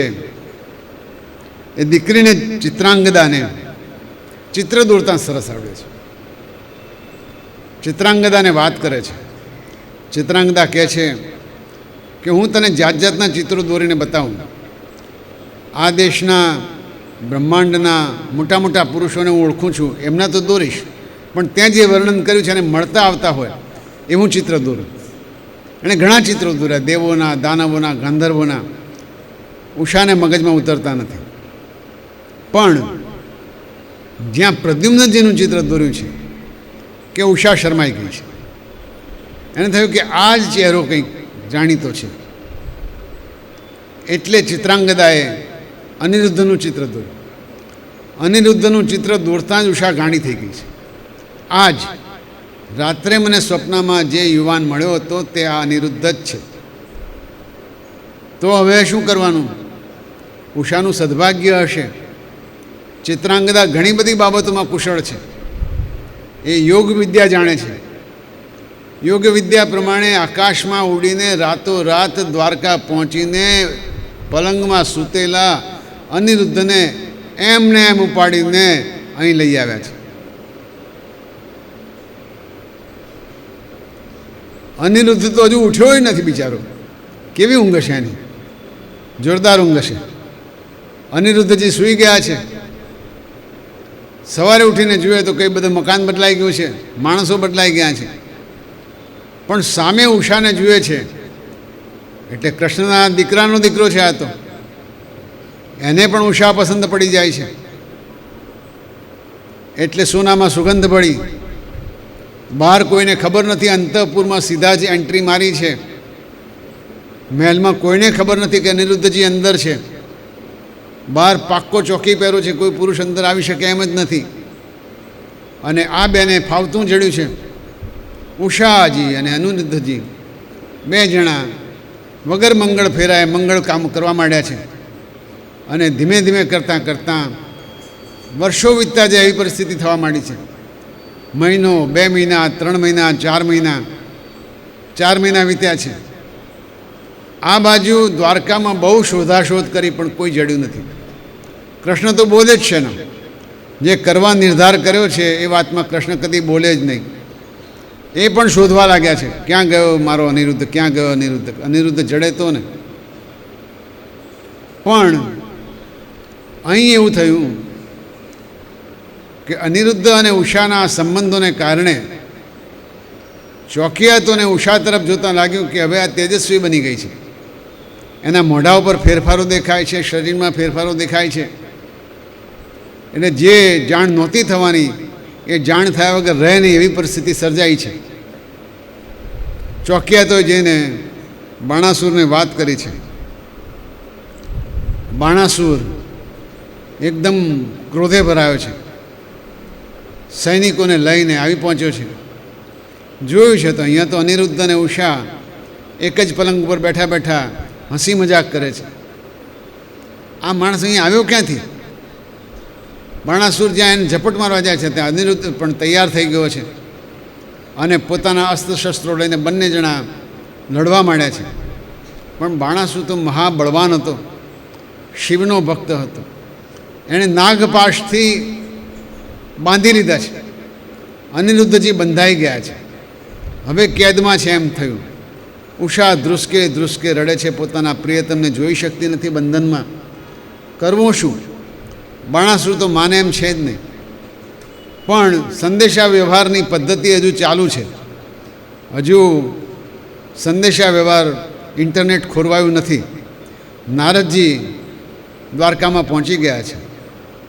અને એમણે ઉષાને આવેલા સ્વપ્નાથી માંડી, ચિત્રાંગદાએ દોરેલા ચિત્રોથી માંડી, અનિરુદ્ધને લઈ ગયા તે વાત માંડી છે. અને હવે શું થઈ રહ્યું છે ને હાલમાં શું છે એ તાજા ખબર શ્રી કૃષ્ણને પહોંચાડ્યા છે. શ્રી કૃષ્ણજી પોતાના પૌત્ર માટે થઈને આખી સેના લઈને નીકળ્યા છે. અને અનિરુદ્ધને બચાવવા માટે પોતે જ્યાં અનિરુદ્ધને કેદ કર્યો છે ત્યાં આવી પહોંચ્યા. જેવા તે આવ્યા છે ત્યાં યુદ્ધની શરૂઆત થવાની છે. ભયાનક યુદ્ધ થવાનું છે. અને સન્નાટો બોલી જાય એવું યુદ્ધ થવાનું છે. કેમ કે આ વખતે બાણાસુરે કીધું છે, મહાદેવજી હું એકલો તો જઈશ જ નહીં, તમે જોડે ચાલો.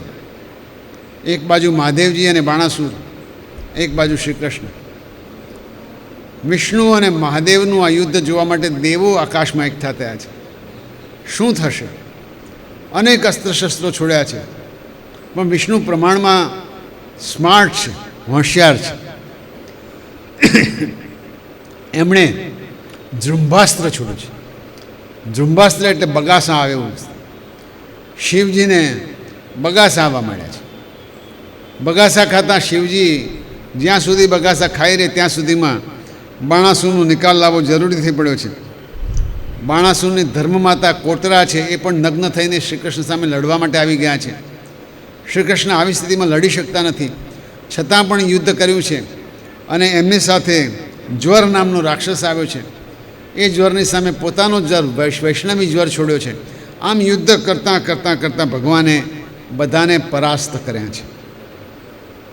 હવે બાણાસુરનો વારો આવ્યો ત્યારે ખુદ મહાદેવજીએ બે હાથ જોડીને કૃષ્ણને વિનંતી કરી છે કે આ મારો ભક્ત છે, એની હત્યા ન કરશો. શ્રી કૃષ્ણે પણ કહ્યું કે બિલકુલ વાત સાચી છે. મેં વર્ષો પહેલાં પ્રહલાદજીને પણ વચન આપ્યું હતું કે તારા કુળમાં આવા રાજાઓ જે થશે એની હત્યા હું નહીં કરું. બાણાસુરના બધા હાથ તો કપાઈ ગયા છે, પણ જીવન બચી ગયું છે. બલિરાજાને જે વચન આપેલું એ પાળ્યું છે. અને પોતાનું અભિમાન ઉતરતાં બાણાસુરે ઉષા અને અનિરુદ્ધની જોડી શ્રી કૃષ્ણને વાજતે ગાજતે પાછી સોંપી છે. દ્વારકામાં આનંદ મંગળ વર્તાયા છે. બોલો શ્રી કૃષ્ણચંદ્ર રાય કી જય, દ્વારિકાધીશ કી જય. આમ કૃષ્ણને ત્યાં મંગળ વર્તાયા છે, ચારેય બાજુ આનંદ છે. અને આખી દ્વારિકા નગરીમાં ઘેર ઘેર ફૂલ ને હાર ને તોરા ને આ બધું થયું છે. અનિરુદ્ધ પણ પરણ્યા છે. પ્રદ્યુમ્નજીનો સંસાર સરસ ચાલી રહ્યો છે. દ્વારકામાં અનેક પટરાણીઓ સાથે શ્રી કૃષ્ણ બિરાજમાન છે. એ વખતે એમને પણ યાદ કરીએ. હરે કૃષ્ણ કૃષ્ણ કૃષ્ણ હરે હરે,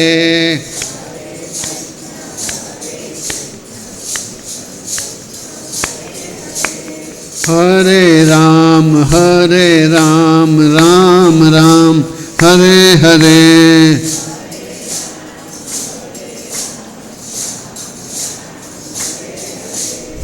હરે કૃષ્ણ કૃષ્ણ કૃષ્ણ હરે હરે,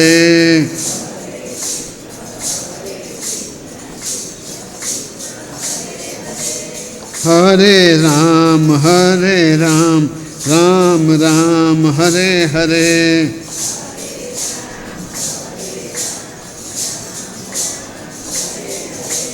હરે કૃષ્ણ કૃષ્ણ કૃષ્ણ હરે હરે,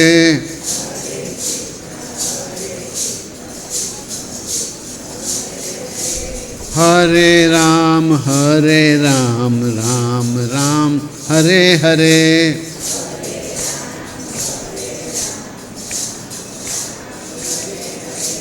હરે કૃષ્ણ કૃષ્ણ કૃષ્ણ હરે હરે,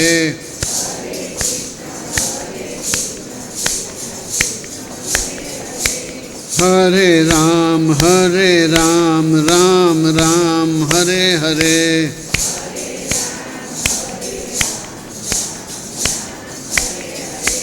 રાધે કૃષ્ણ કૃષ્ણ કૃષ્ણ હરે હરે,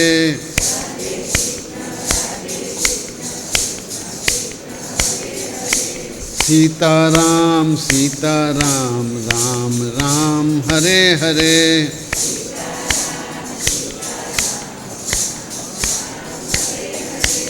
રાધે રાધે હરે હરે,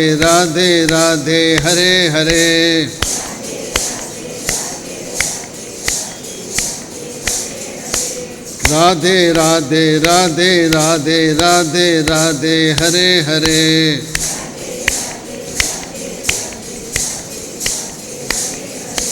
સીતારામ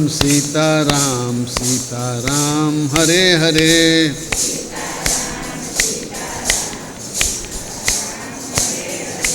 હરે કૃષ્ણ કૃષ્ણ કૃષ્ણ હરે હરે,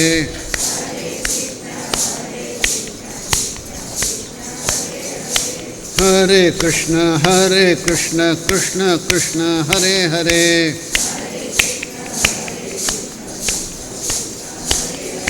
હરે કૃષ્ણ કૃષ્ણ કૃષ્ણ હરે હરે, હરે રામ રામ રામ હરે હરે, હરે રામ રામ રામ હરે હરે, હરે રામ રામ રામ હરે હરે. બોલીએ શ્રી કૃષ્ણ કનૈયા લાલ કી જય, દ્વારિકાધીશ કી જય, રણછોડ રાય કી જય. કૃષ્ણના જીવનના પ્રસંગો આપણે જાણતા જઈએ છીએ એમ આપણને એમ થાય કે આટલો પ્રબુદ્ધ આત્મા જેમણે ગીતા જેવું ઉત્તમ શાસ્ત્ર આપણને આપ્યું, એ પણ ગૃહસ્થ જીવન આટલું સુંદર જીવી શકે, આટલા યુદ્ધો કરી શકે, અદ્વિતીય વર્ણન કરાયા છે ગીતામાં. આગળ વધતાં ગઈકાલે આપણે વિષયી માણસની વાત કરી હતી. વિષય એટલે એવો કે દરરોજ કંઈક નવું ને નવું મેળવવાની એને ઈચ્છા થાય છે. પોતાની આંખને શાંતિ આપવા માટે, મનને શાંતિ આપવા માટે કંઈક ને કંઈક નવું ભોજન, આંખનું ભોજન, કાનનું ભોજન, મોઢાનું ભોજન એને જોઈએ છે. અને એ ભોજન અથવા તો ભોગ વિના એને જીવનમાં મજા નથી આવતી. એટલે આ ભોગનો એક નિયમ છે. એક જ ભોગ બહુ વખત સુધી જો કર્યા કરે તો માણસને કંટાળો આવે છે. રોજ મીઠાઈ ખાવાની હોય તો મીઠાઈ ધીમે ધીમે કરતાં અપકે પડે છે. આવું તમામ ઇન્દ્રિયો માટે ખરું છે. એટલે જે લોકો ભોગમાં રહે એ છેવટે તો થાકી જ જાય છે. હવે એ જ વસ્તુ ફરી ધરી એટલે એમને હવે ક્રોધ ચડે છે. એના ભોગના વિષય ઉપર બીજું કોઈ આસક્ત થાય. પોતાને જે પાત્ર ગમે છે એ પાત્ર બીજાને ગમે તો પણ ક્રોધ ચડે. પોતાને જે ચીજ ગમે છે એ ચીજ બીજાને ગમે તો પણ ક્રોધ ચડે. આમ ભોગથી સંતોષ ન થાય ત્યારે પણ ક્રોધ ચડે, ભોગ ન મળે ત્યારે પણ ક્રોધ ચડે, ભોગની ઈચ્છા બીજો કોઈ કરે તો પણ ક્રોધ ચડે. આમ એને ક્રોધ સતત આવે છે. આ બધી બાબતમાં સાચું છે. સ્ત્રીની બાબતમાં, જમીનની બાબતમાં, વ્યવહારની બાબતમાં ક્રોધથી શરીર બગડે છે. શરીરનું એક પણ અંગ એવું નથી કે ક્રોધથી ન બગડે. હવે તો વિજ્ઞાનમાં પુરવાર થયું છે, ક્રોધ આવે એટલે સ્ટ્રેસ, તણાવ ઊભો થાય. ક્રોધ આવે એટલે શરીરમાં સિમ્પથેટિક સિસ્ટમ કહેવાય છે, સહાનુભૂતિવાળી સિસ્ટમ, એ એકદમ તેજ બની જાય. જેમ કૂતરું પાછળ દોડે અને છોકરો પરસેવે પરસેવે રેબઝેબ થઈ જાય, એવી પરિસ્થિતિ ક્રોધ વખતે થાય છે. આ થાય એટલે હૃદયના ધબકારા બહુ વધી જાય, માથું ચડી જાય. આ બધું તણાવના જ ચિહ્નો હોય છે. આ ચિહ્નો એટલે માટે આવે કે પોતાની ઈચ્છેલી વસ્તુ મળી નથી, પોતાની ઈચ્છેલી વસ્તુ બીજો કોઈ માગે છે. અને આવો ક્રોધ થાય ત્યારે લીવરનું કેન્સર થાય, કિડનીનું કેન્સર થાય, જાત જાતના કેન્સર થાય. કેન્સરમાં એક અત્યાર સુધી જે શોધાણું નથી એ સ્ટ્રેસને લીધે કેન્સર અને હૃદયના રોગ ઘણા બધા થાય છે. એવું કહેવાય છે, બીજા જે પરિબળો હશે તે, પણ જેટલો તણાવ વધારે એટલા આવા રોગ વધારે. ક્રોધથી આવા રોગ થાય. વળી ક્રોધમાં ભાન ભૂલાઈ જાય. સામે આપણી ઉપર ઉપકાર કર્યો હોય એવો માણસ હોય તો પણ, પિતા હોય, માતા હોય, ગુરુ હોય, વડીલ હોય, તો પણ ક્રોધમાં ન બોલવાનું બોલાઈ જાય. ભૂલ એટલી જ કે પોતાને ગમતી વસ્તુ મળી નથી, આટલાથી આ બધું થાય. માણસ જેવો માણસ ન રહે. એટલે ગીતા એમ કીધું કે કામ, ક્રોધ અને લોભ એ નરકના દ્વાર છે. આવું શ્રી કૃષ્ણ ભગવાન કહે છે. તો શું કરવું? બે રસ્તા આપ્યા છે. રાગ અને દ્વેષ છોડવો. રાગ એટલે કોઈની સાથે મને બહુ ગમે છે અને કોઈ મને ગમતું નથી. આ માણસ પણ હોય, ચીજ પણ હોય. બહુ ગમે છે બહુ રાગ થાય, બહુ નફરત છે બહુ દ્વેષ થાય. રાગ અને દ્વેષ એ જોડી એવી છે કે ક્રોધ લાવે લાવે ને લાવે છે. અતિશય રાગ થાય તો પણ દુઃખ છે, અતિશય ક્રોધ થાય કેમ કે દ્વેષ થયો છે તો પણ દુઃખ છે. રાગદ્વેષ વિયુક્તસ્તુ વિષયાનિંદશેશ્ચરન આત્મવશ્ય વિધેયાત્મા પ્રસાદમધિગચ્છતિ. આ રાગ અને દ્વેષ જો છૂટે અને વિષયોનું ચિંતન છૂટે તો પોતાના આત્માને વશ કરવાનું થઈ શકે. અને એ જો થાય તો ચિત્તની પ્રસન્નતા થાય, પ્રસાદ આવે, ચિત્તની પ્રસન્નતા થાય એમ ગીતામાં કહે છે. એટલે 3 પગલાં. વિષયની મર્યાદા નક્કી કરવી પડે તો ચિત્તની પ્રસન્નતા થાય. હવે કેમ એવું થાય છે? કારણ કે આમ જોઈએ તો જેલમાં તો 2 જણા હોય, ચોર પણ હોય, એટલે કે જેને પૂર્યો હોય એ પણ હોય, અને પોલીસ પણ જેલમાં તો હોય. જેલને ચોકી કરવા માટે પોલીસે આવેલો છે. પણ બેમાં તફાવત એટલો છે કે ચોર સ્વતંત્ર નથી, પેલો પોલીસ સ્વતંત્ર છે. જો આપણે પણ સ્વતંત્ર હોઈએ, ભલે જેલમાં છીએ પણ સ્વતંત્ર હોઈએ, આપણા આત્મા ઉપર આપણો કંટ્રોલ હોય તો આપણે પોલીસ છીએ. પણ જો આપણો જ આપણા ઉપર કંટ્રોલ ના હોય તો આપણે ચોર છીએ. અને ચોરની પીડા પોલીસના આનંદ કરતાં વધારે જ હોય. એ રીતે કહે છે કે સમજીને આપણા પોતાના આત્માને વશ કરવાનું કામ કરવું જોઈએ. એ ક્યારે વશ થાય? મન વશમાં આવે તો આત્મા વશમાં આવે. પહેલાં મનને વશ કરવું. મન કેવું છે? ચંચળ છે. કેમ ચંચળ છે? કેમ કે એને કોઈ બાબત ઉપર શ્રદ્ધા નથી. શ્રદ્ધા ન હોય એટલે મન ચંચળ બને. હું જે કરું છું એ વાતમાં મને શ્રદ્ધા હોય તો હું એ જ કામ કર્યા કરવાનું છું. કામ બદલી બીજું કામ કરું, ત્રીજું કામ કરું, એવું થવાનું નથી.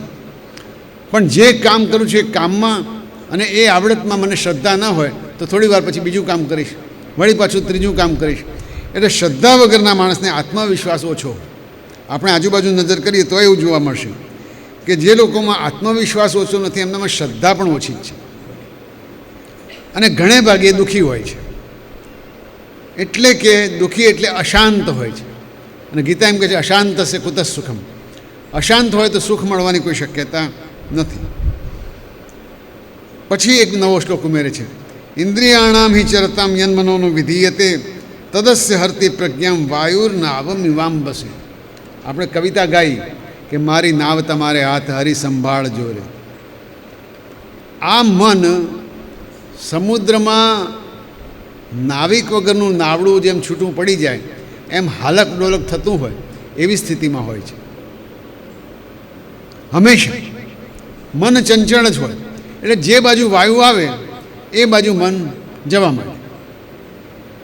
હવે એવું થાય તો ક્યારે કયા ખડક સાથે અથડાશે એ કંઈ ખબર ના પડે. ક્યારે મોટા વંટોળમાં ઊંધું પડી જશે એ પણ ખબર ના પડે. જરૂર છે નાવિકની, અને નાવિકને શોધવા દૂર જવું પડે એવું નથી. કોણ નાવિક છે? તો કે ધર્મ. જો મન પોતાનું ધર્મ નક્કી કરે તો નિશ્ચય થઈ જાય. પુત્ર એમ પોતાનો ધર્મ નક્કી કરે કે મારે ગમે તે થાય તો એમ મા બાપની સેવા કરવી છે, એ મારો ધર્મ છે, તો પછી કોઈ વિકલ્પ રહેતો જ નથી. શ્રદ્ધાપૂર્વક મા બાપની સેવા કરવાનું જ કામ બાકી રહે છે. આપણે 2 નોકર રાખીએ, 2 કામવાળી રાખીએ, 1 પગ દબાવનારી રાખીએ, આ બધા વિકલ્પો બંધ થઈ જાય ઓટોમેટિક. અને શ્રવણની જેમ કાવડમાં આંધળા મા બાપને બેસાડીને પોતે શ્રદ્ધાપૂર્વક પોતાના મા બાપને તીર્થયાત્રા કરવા લઈ જઈ શકે છે. પણ સગવડો નહોતી ત્યારે આ બધું થતું હતું. હવે સગવડો થઈ પછી મુશ્કેલી છે. બુકિંગ કરાવવું પડે. આપણે કંઈક બી બુકિંગ કરાવી છે, આપણે જોડે જઈશું, પણ પપ્પા રજાઓ જ મળે એવી નથી. હવે શ્રવણને બિચારાને રજાઓ ના મળે તો કાવડ ક્યાંથી લાવે?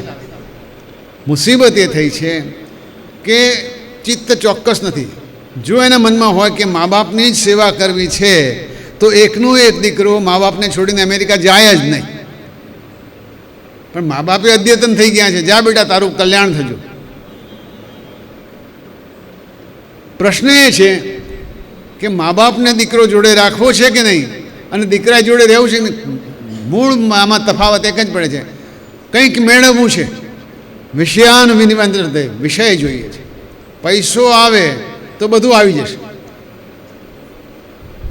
પણ ક્યાંય મા બાપ વેચાતા હજુ સુધી મળતા નથી. એનીવે આ થાય ત્યારે એમ કહે છે કે અહંકારના અર્થે ધર્મ જ હંકારે છે. નાવ છૂટી મૂકી તો શું થાય? તો બહાર કામ, ક્રોધ, મોહ, મદ, લોભ બધા મગરો ખાવા માટે તૈયાર બેઠા જ છે. જો સુખ જોઈએ તો ઇન્દ્રિયોને પોતાને આધીન કરવી જોઈએ એમ કહીને પછી ગીતાજીમાં નાવડામાં બેઠેલાની વાત કરી છે. અને બરાબર યાદ હશે કે 4 દિવસ પહેલાં ઉપનિષદમાં રથની વાત કરી હતી કે રથમાં આત્મા બેઠો છે, મન સારથી છે, એના હાથમાં લગામ છે, લગામ જેમ ખેંચે એમ ઘોડા ચાલવાના છે, ઘોડાને ડાબલા પહેરાવવા પડે, નહીં તો ઘોડા પેલા ચરવા માટે ઘાસ તરફ જાય તો રસ્તા ઉપર દોડે નહીં. આ બધી વાત આપણે 4 દિવસ પહેલાં કરી. બંને વાત એક જ છે.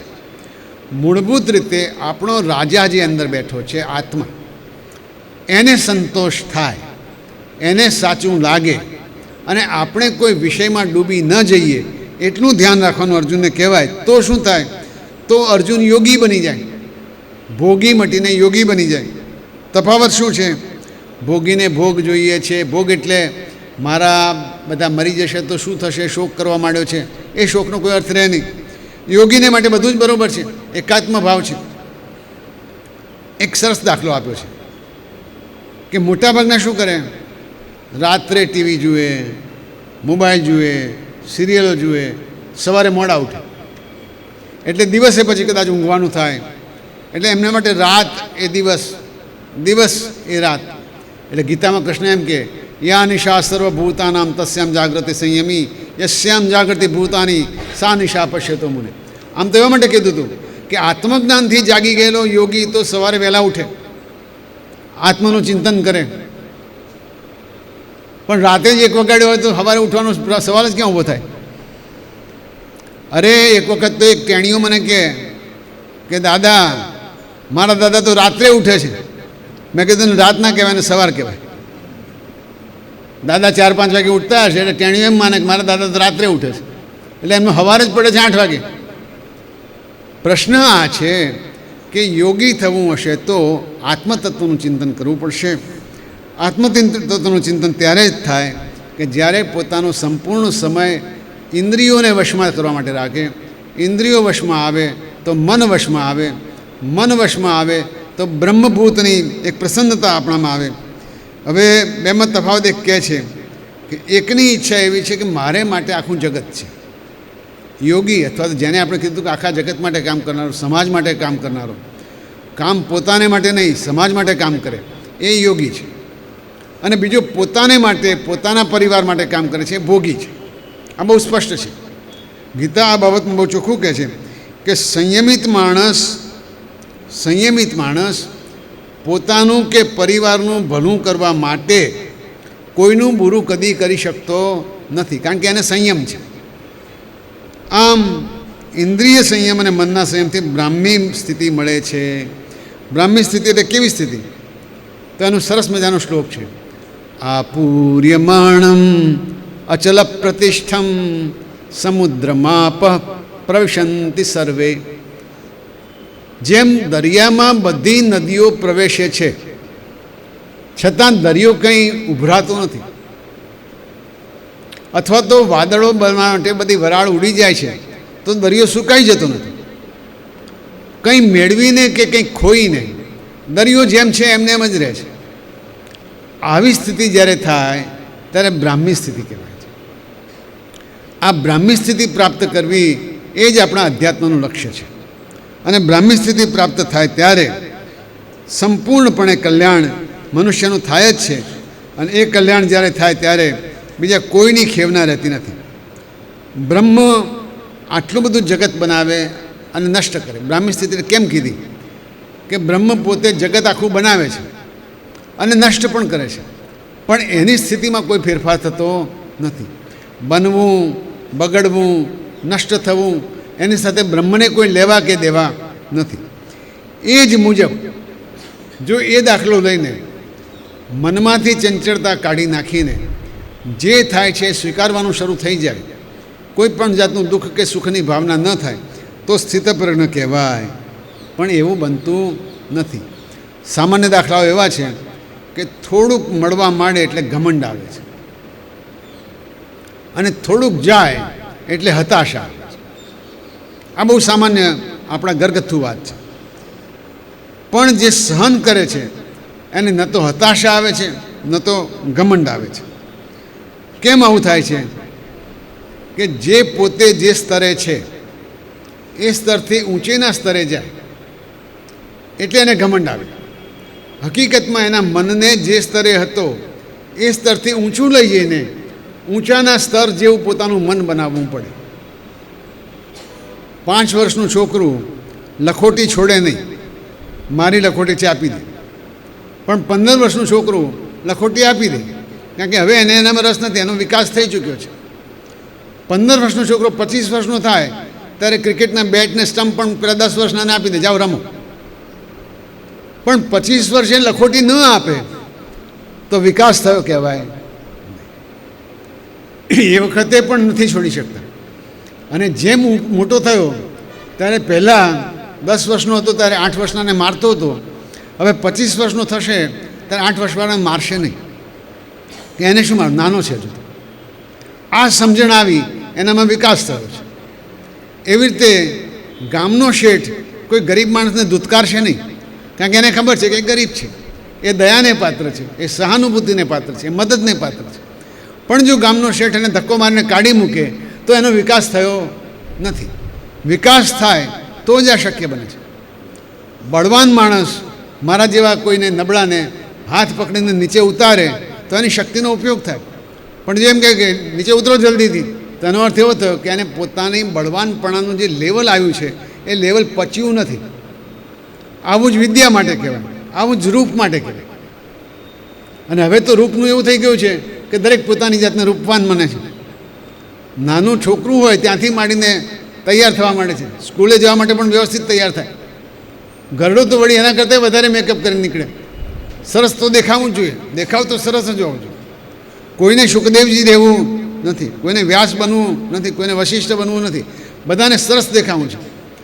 સરસ દેખાય એટલે થાય શું? દર્પણ તો સામે જ હોય. મને બરાબર યાદ છે કે હું ગાંધીનગરથી નીકળ્યો એક વખતે અને મહેસાણા સુધી બસમાં આવતો હતો, 2 કલાકનો રસ્તો. એક દીકરીએ મારી આગળની બેચ, મારે ઊભા રહેવું પડ્યું, આગળની બેચમાં બેઠી હતી, મોબાઈલ કાઢ્યો, એની સેલ્ફી જોતી હતી. નહીં માનો 500 જેટલી સેલ્ફી ગાંધીનગરથી મહેસાણા સુધી જોયા જ કરી છે. આ સ્વરતિ કહેવાય. પોતાના પોતામાં એવા રમમાણ થઈ જાય છે કે દુનિયા ક્યાં ચાલે છે એની કંઈ ખબર હોય જ નહીં. અને આપણે ભૂલે ચૂકે જોયું હોય તો અમે 25 ફોટા તો એકના એક હતા, પણ બધા જ ફોટા ધ્યાનથી જોતી બિચારી. કોને જુએ છે? મને જોઉં છું. આ મને છૂટે ક્યાંથી? હવે એ છોકરી મૂર્તિઓ પસંદ કરવા જાય ત્યારે મૂર્તિઓને જોતી હશે કે કેમ, એ જોવાનો સવાલ થાય. મને જોવામાંથી બહાર આવે તો બીજા કોઈકને જુએ ને. અને આવું ઘણા મૂર્તિઓને હશે કદાચ, ભગવાન બચાવે. બીજાને જોવાનું શરૂ કરીએ ધીમે ધીમે, બીજાના દુઃખ ઓળખવાનું શરૂ કરીએ, બીજાની ખામીઓ ઓળખવાનું શરૂ કરીએ તો આપણને સહાનુભૂતિ ઊભી થાય. પણ આપણું જ જોયા કરીએ. કોઈ છોકરાને ધારો કે સંસ્કૃત નથી આવડતું, મને કહે દાદા શીખવાડો, તો શીખવાડું તો મારે એમાં ગુણ છે. નથી આવડતું, ભણો ભણો. અરે ભાઈ, એ બિચારો શીખવા આવ્યો છે અને તમને આવડે છે તો શીખવાડો. આ શ્લોક કોઈને ખબર નથી પડતી તો લાવો ભાઈ ગુજરાતી કરીને કહીએ. તમારી પાસે જે છે એ જેની પાસે નથી અને આપવામાં જ સ્થિત પ્રજ્ઞતા છે. આ સમજાવવા માટે શ્રી કૃષ્ણે અર્જુનની સાથે 1લો અધ્યાય અને 2જો અધ્યાય પૂરા કર્યા. ત્યારે 1લા અધ્યાયમાં આત્માની ફિલોસોફી કીધી, પછી એના ક્ષાત્ર ધર્મને યાદ કરાવ્યો, પછી સ્થિતપ્રજ્ઞના લક્ષણો કીધા. આમ કહેતાં કહેતાં અર્જુનને હવે કર્મયોગ તરફ લઈ જશે. આ જે આપણે વાત કરી સ્થિતપ્રજ્ઞાના લક્ષણે, એને સાંખ્યયોગ કહેવાય છે. અને સાંખ્યયોગમાં કેવું થાય કે ધીમે ધીમે માણસ ખુલે, એને પોતાના સિવાયનું વિશ્વ દેખાતું થાય. આ જ ભાવના છે. પર્વતની તળેટીમાં હોઈએ ત્યારે હવા એટલી બધી ચોખ્ખી અને વિશાળ ના હોય. ટોચ ઉપર જઈએ તો આપણને લાગે કે ચારે બાજુ બહુ વિશાળ આકાશ અને હવા છે. એ ટોચ ઉપર જવાની જે દશા છે એ બ્રાહ્મી સ્થિતિ છે. ત્યાં પહોંચ્યા પછી તમને વિશાળ બ્રહ્માંડ દેખાય, એ જોવા જેવું છે. હું તો એને એક પ્રતિકાત્મક રીતે શિક્ષણના ભાગરૂપે કહું છું કે દરેક બાળકને રાત્રે ખૂબ અંધારું હોય એવા વખતે, જ્યારે આપણે ખેતરમાં વાહો કરવા જતા એવી સ્થિતિમાં આકાશના તારાઓ બતાવવા જોઈએ, તો જ એને બ્રહ્માંડની ખબર પડે. હવે તો એવું થયું છે કે કોઈ તારા તો જોતા જ નથી, આ ટ્યુબલાઇટોમાં કંઈ દેખાય એવું રહ્યું જ નથી. બીજી બાજુ એને એના રૂમમાં કોઈ જાતનો અવાજ ન થાય એમ શાંત બેસતા શીખવાડવાની પણ જરૂર છે. કેમ કે અભ્યાસ અને વિજ્ઞાન બે એવું કહે છે કે જેમણે કોઈ ઘોંઘાટ વગરના વાતાવરણમાં જીવન વિતાવ્યું છે એમને દૂરથી આવતો અવાજ પણ સંભળાય છે. કહે છે કે પહેલાં આપણા વડવાઓને તો 5-6 માઇલ દૂરથી ઘોડા ઉપર કોઈ લૂંટારા આવતા હોય તો ગામમાં ખબર પડી જતી કે ઘોડા આવી રહ્યા છે.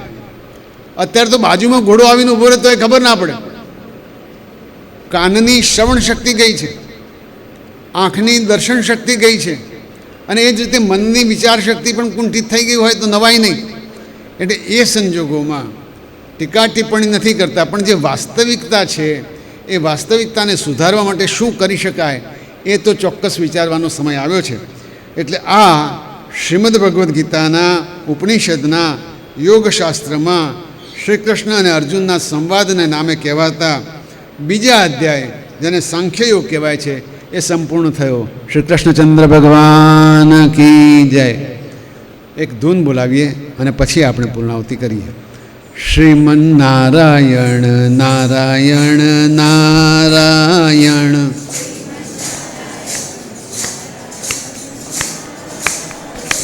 શ્રીમન નારાયણ નારાયણ નારાયણ,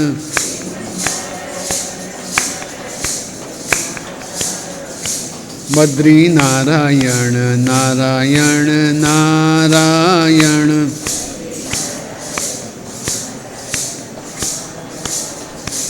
યજ્ઞ નારાયણ નારાયણ નારાયણ,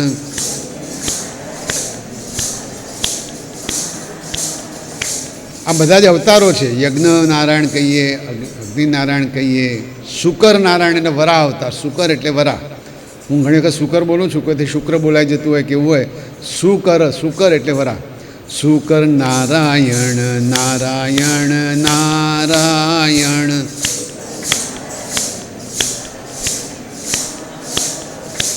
નર નારાયણ નારાયણ નારાયણ,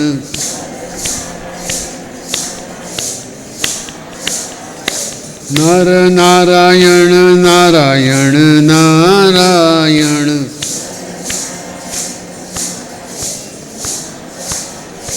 શ્રીમન નારાયણ નારાયણ નારાયણ,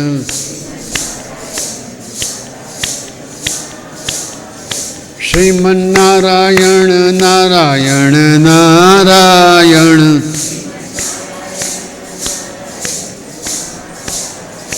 શ્રીમન નારાયણ નારાયણ નારાયણ,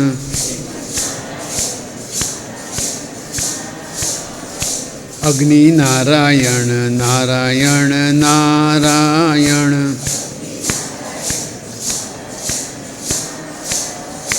સત્ય નારાયણ નારાયણ નારાયણ,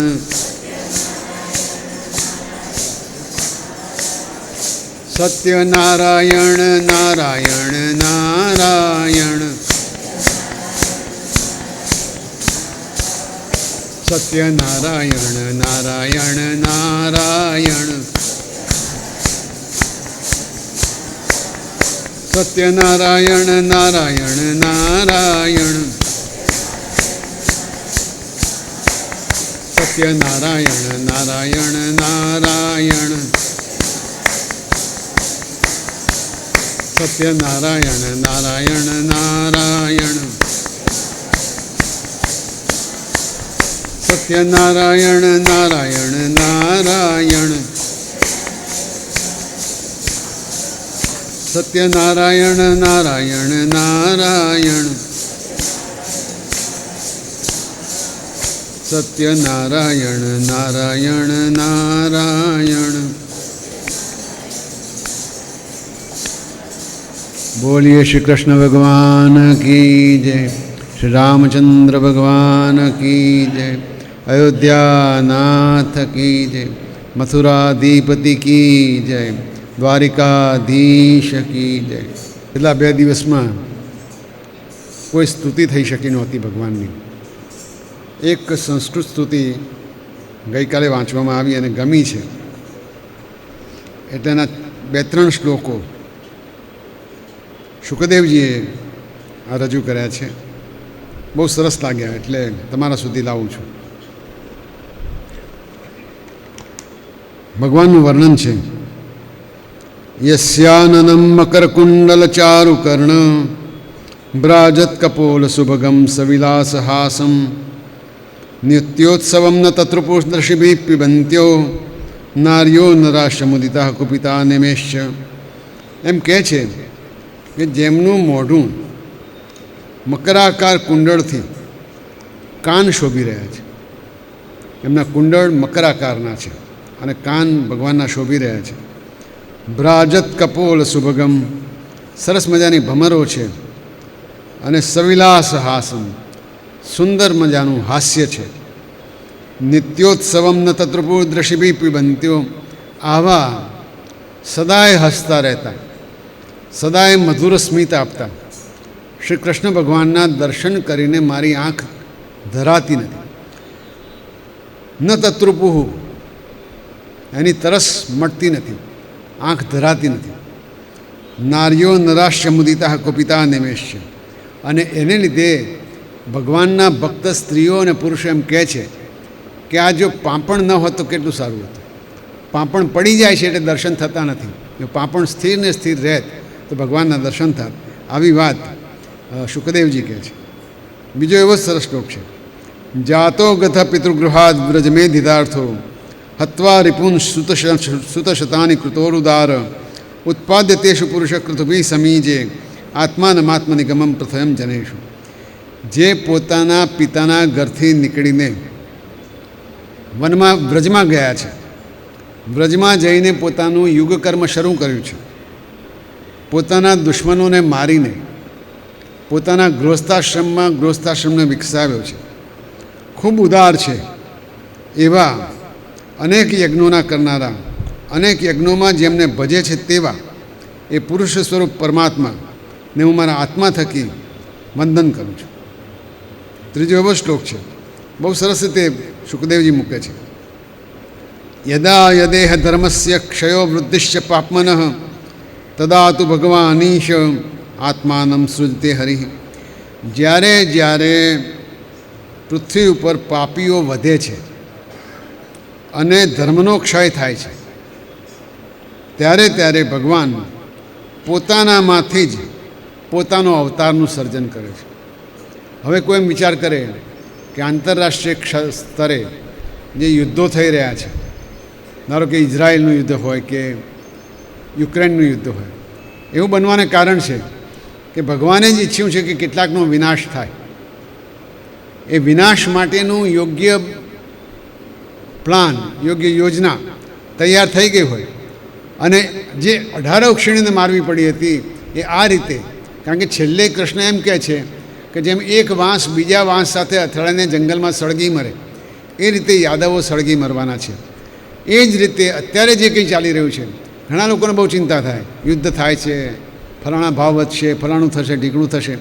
હકીકતમાં ઈશ્વરેચ્છા બલી હસી, જે થાય છે તે સારા માટે જ થાય છે એમ માનીને જો વિચારીએ તો કૃષ્ણ આ યુગકર્મ કરવા માટે નિત નવા અવતારે આવે છે.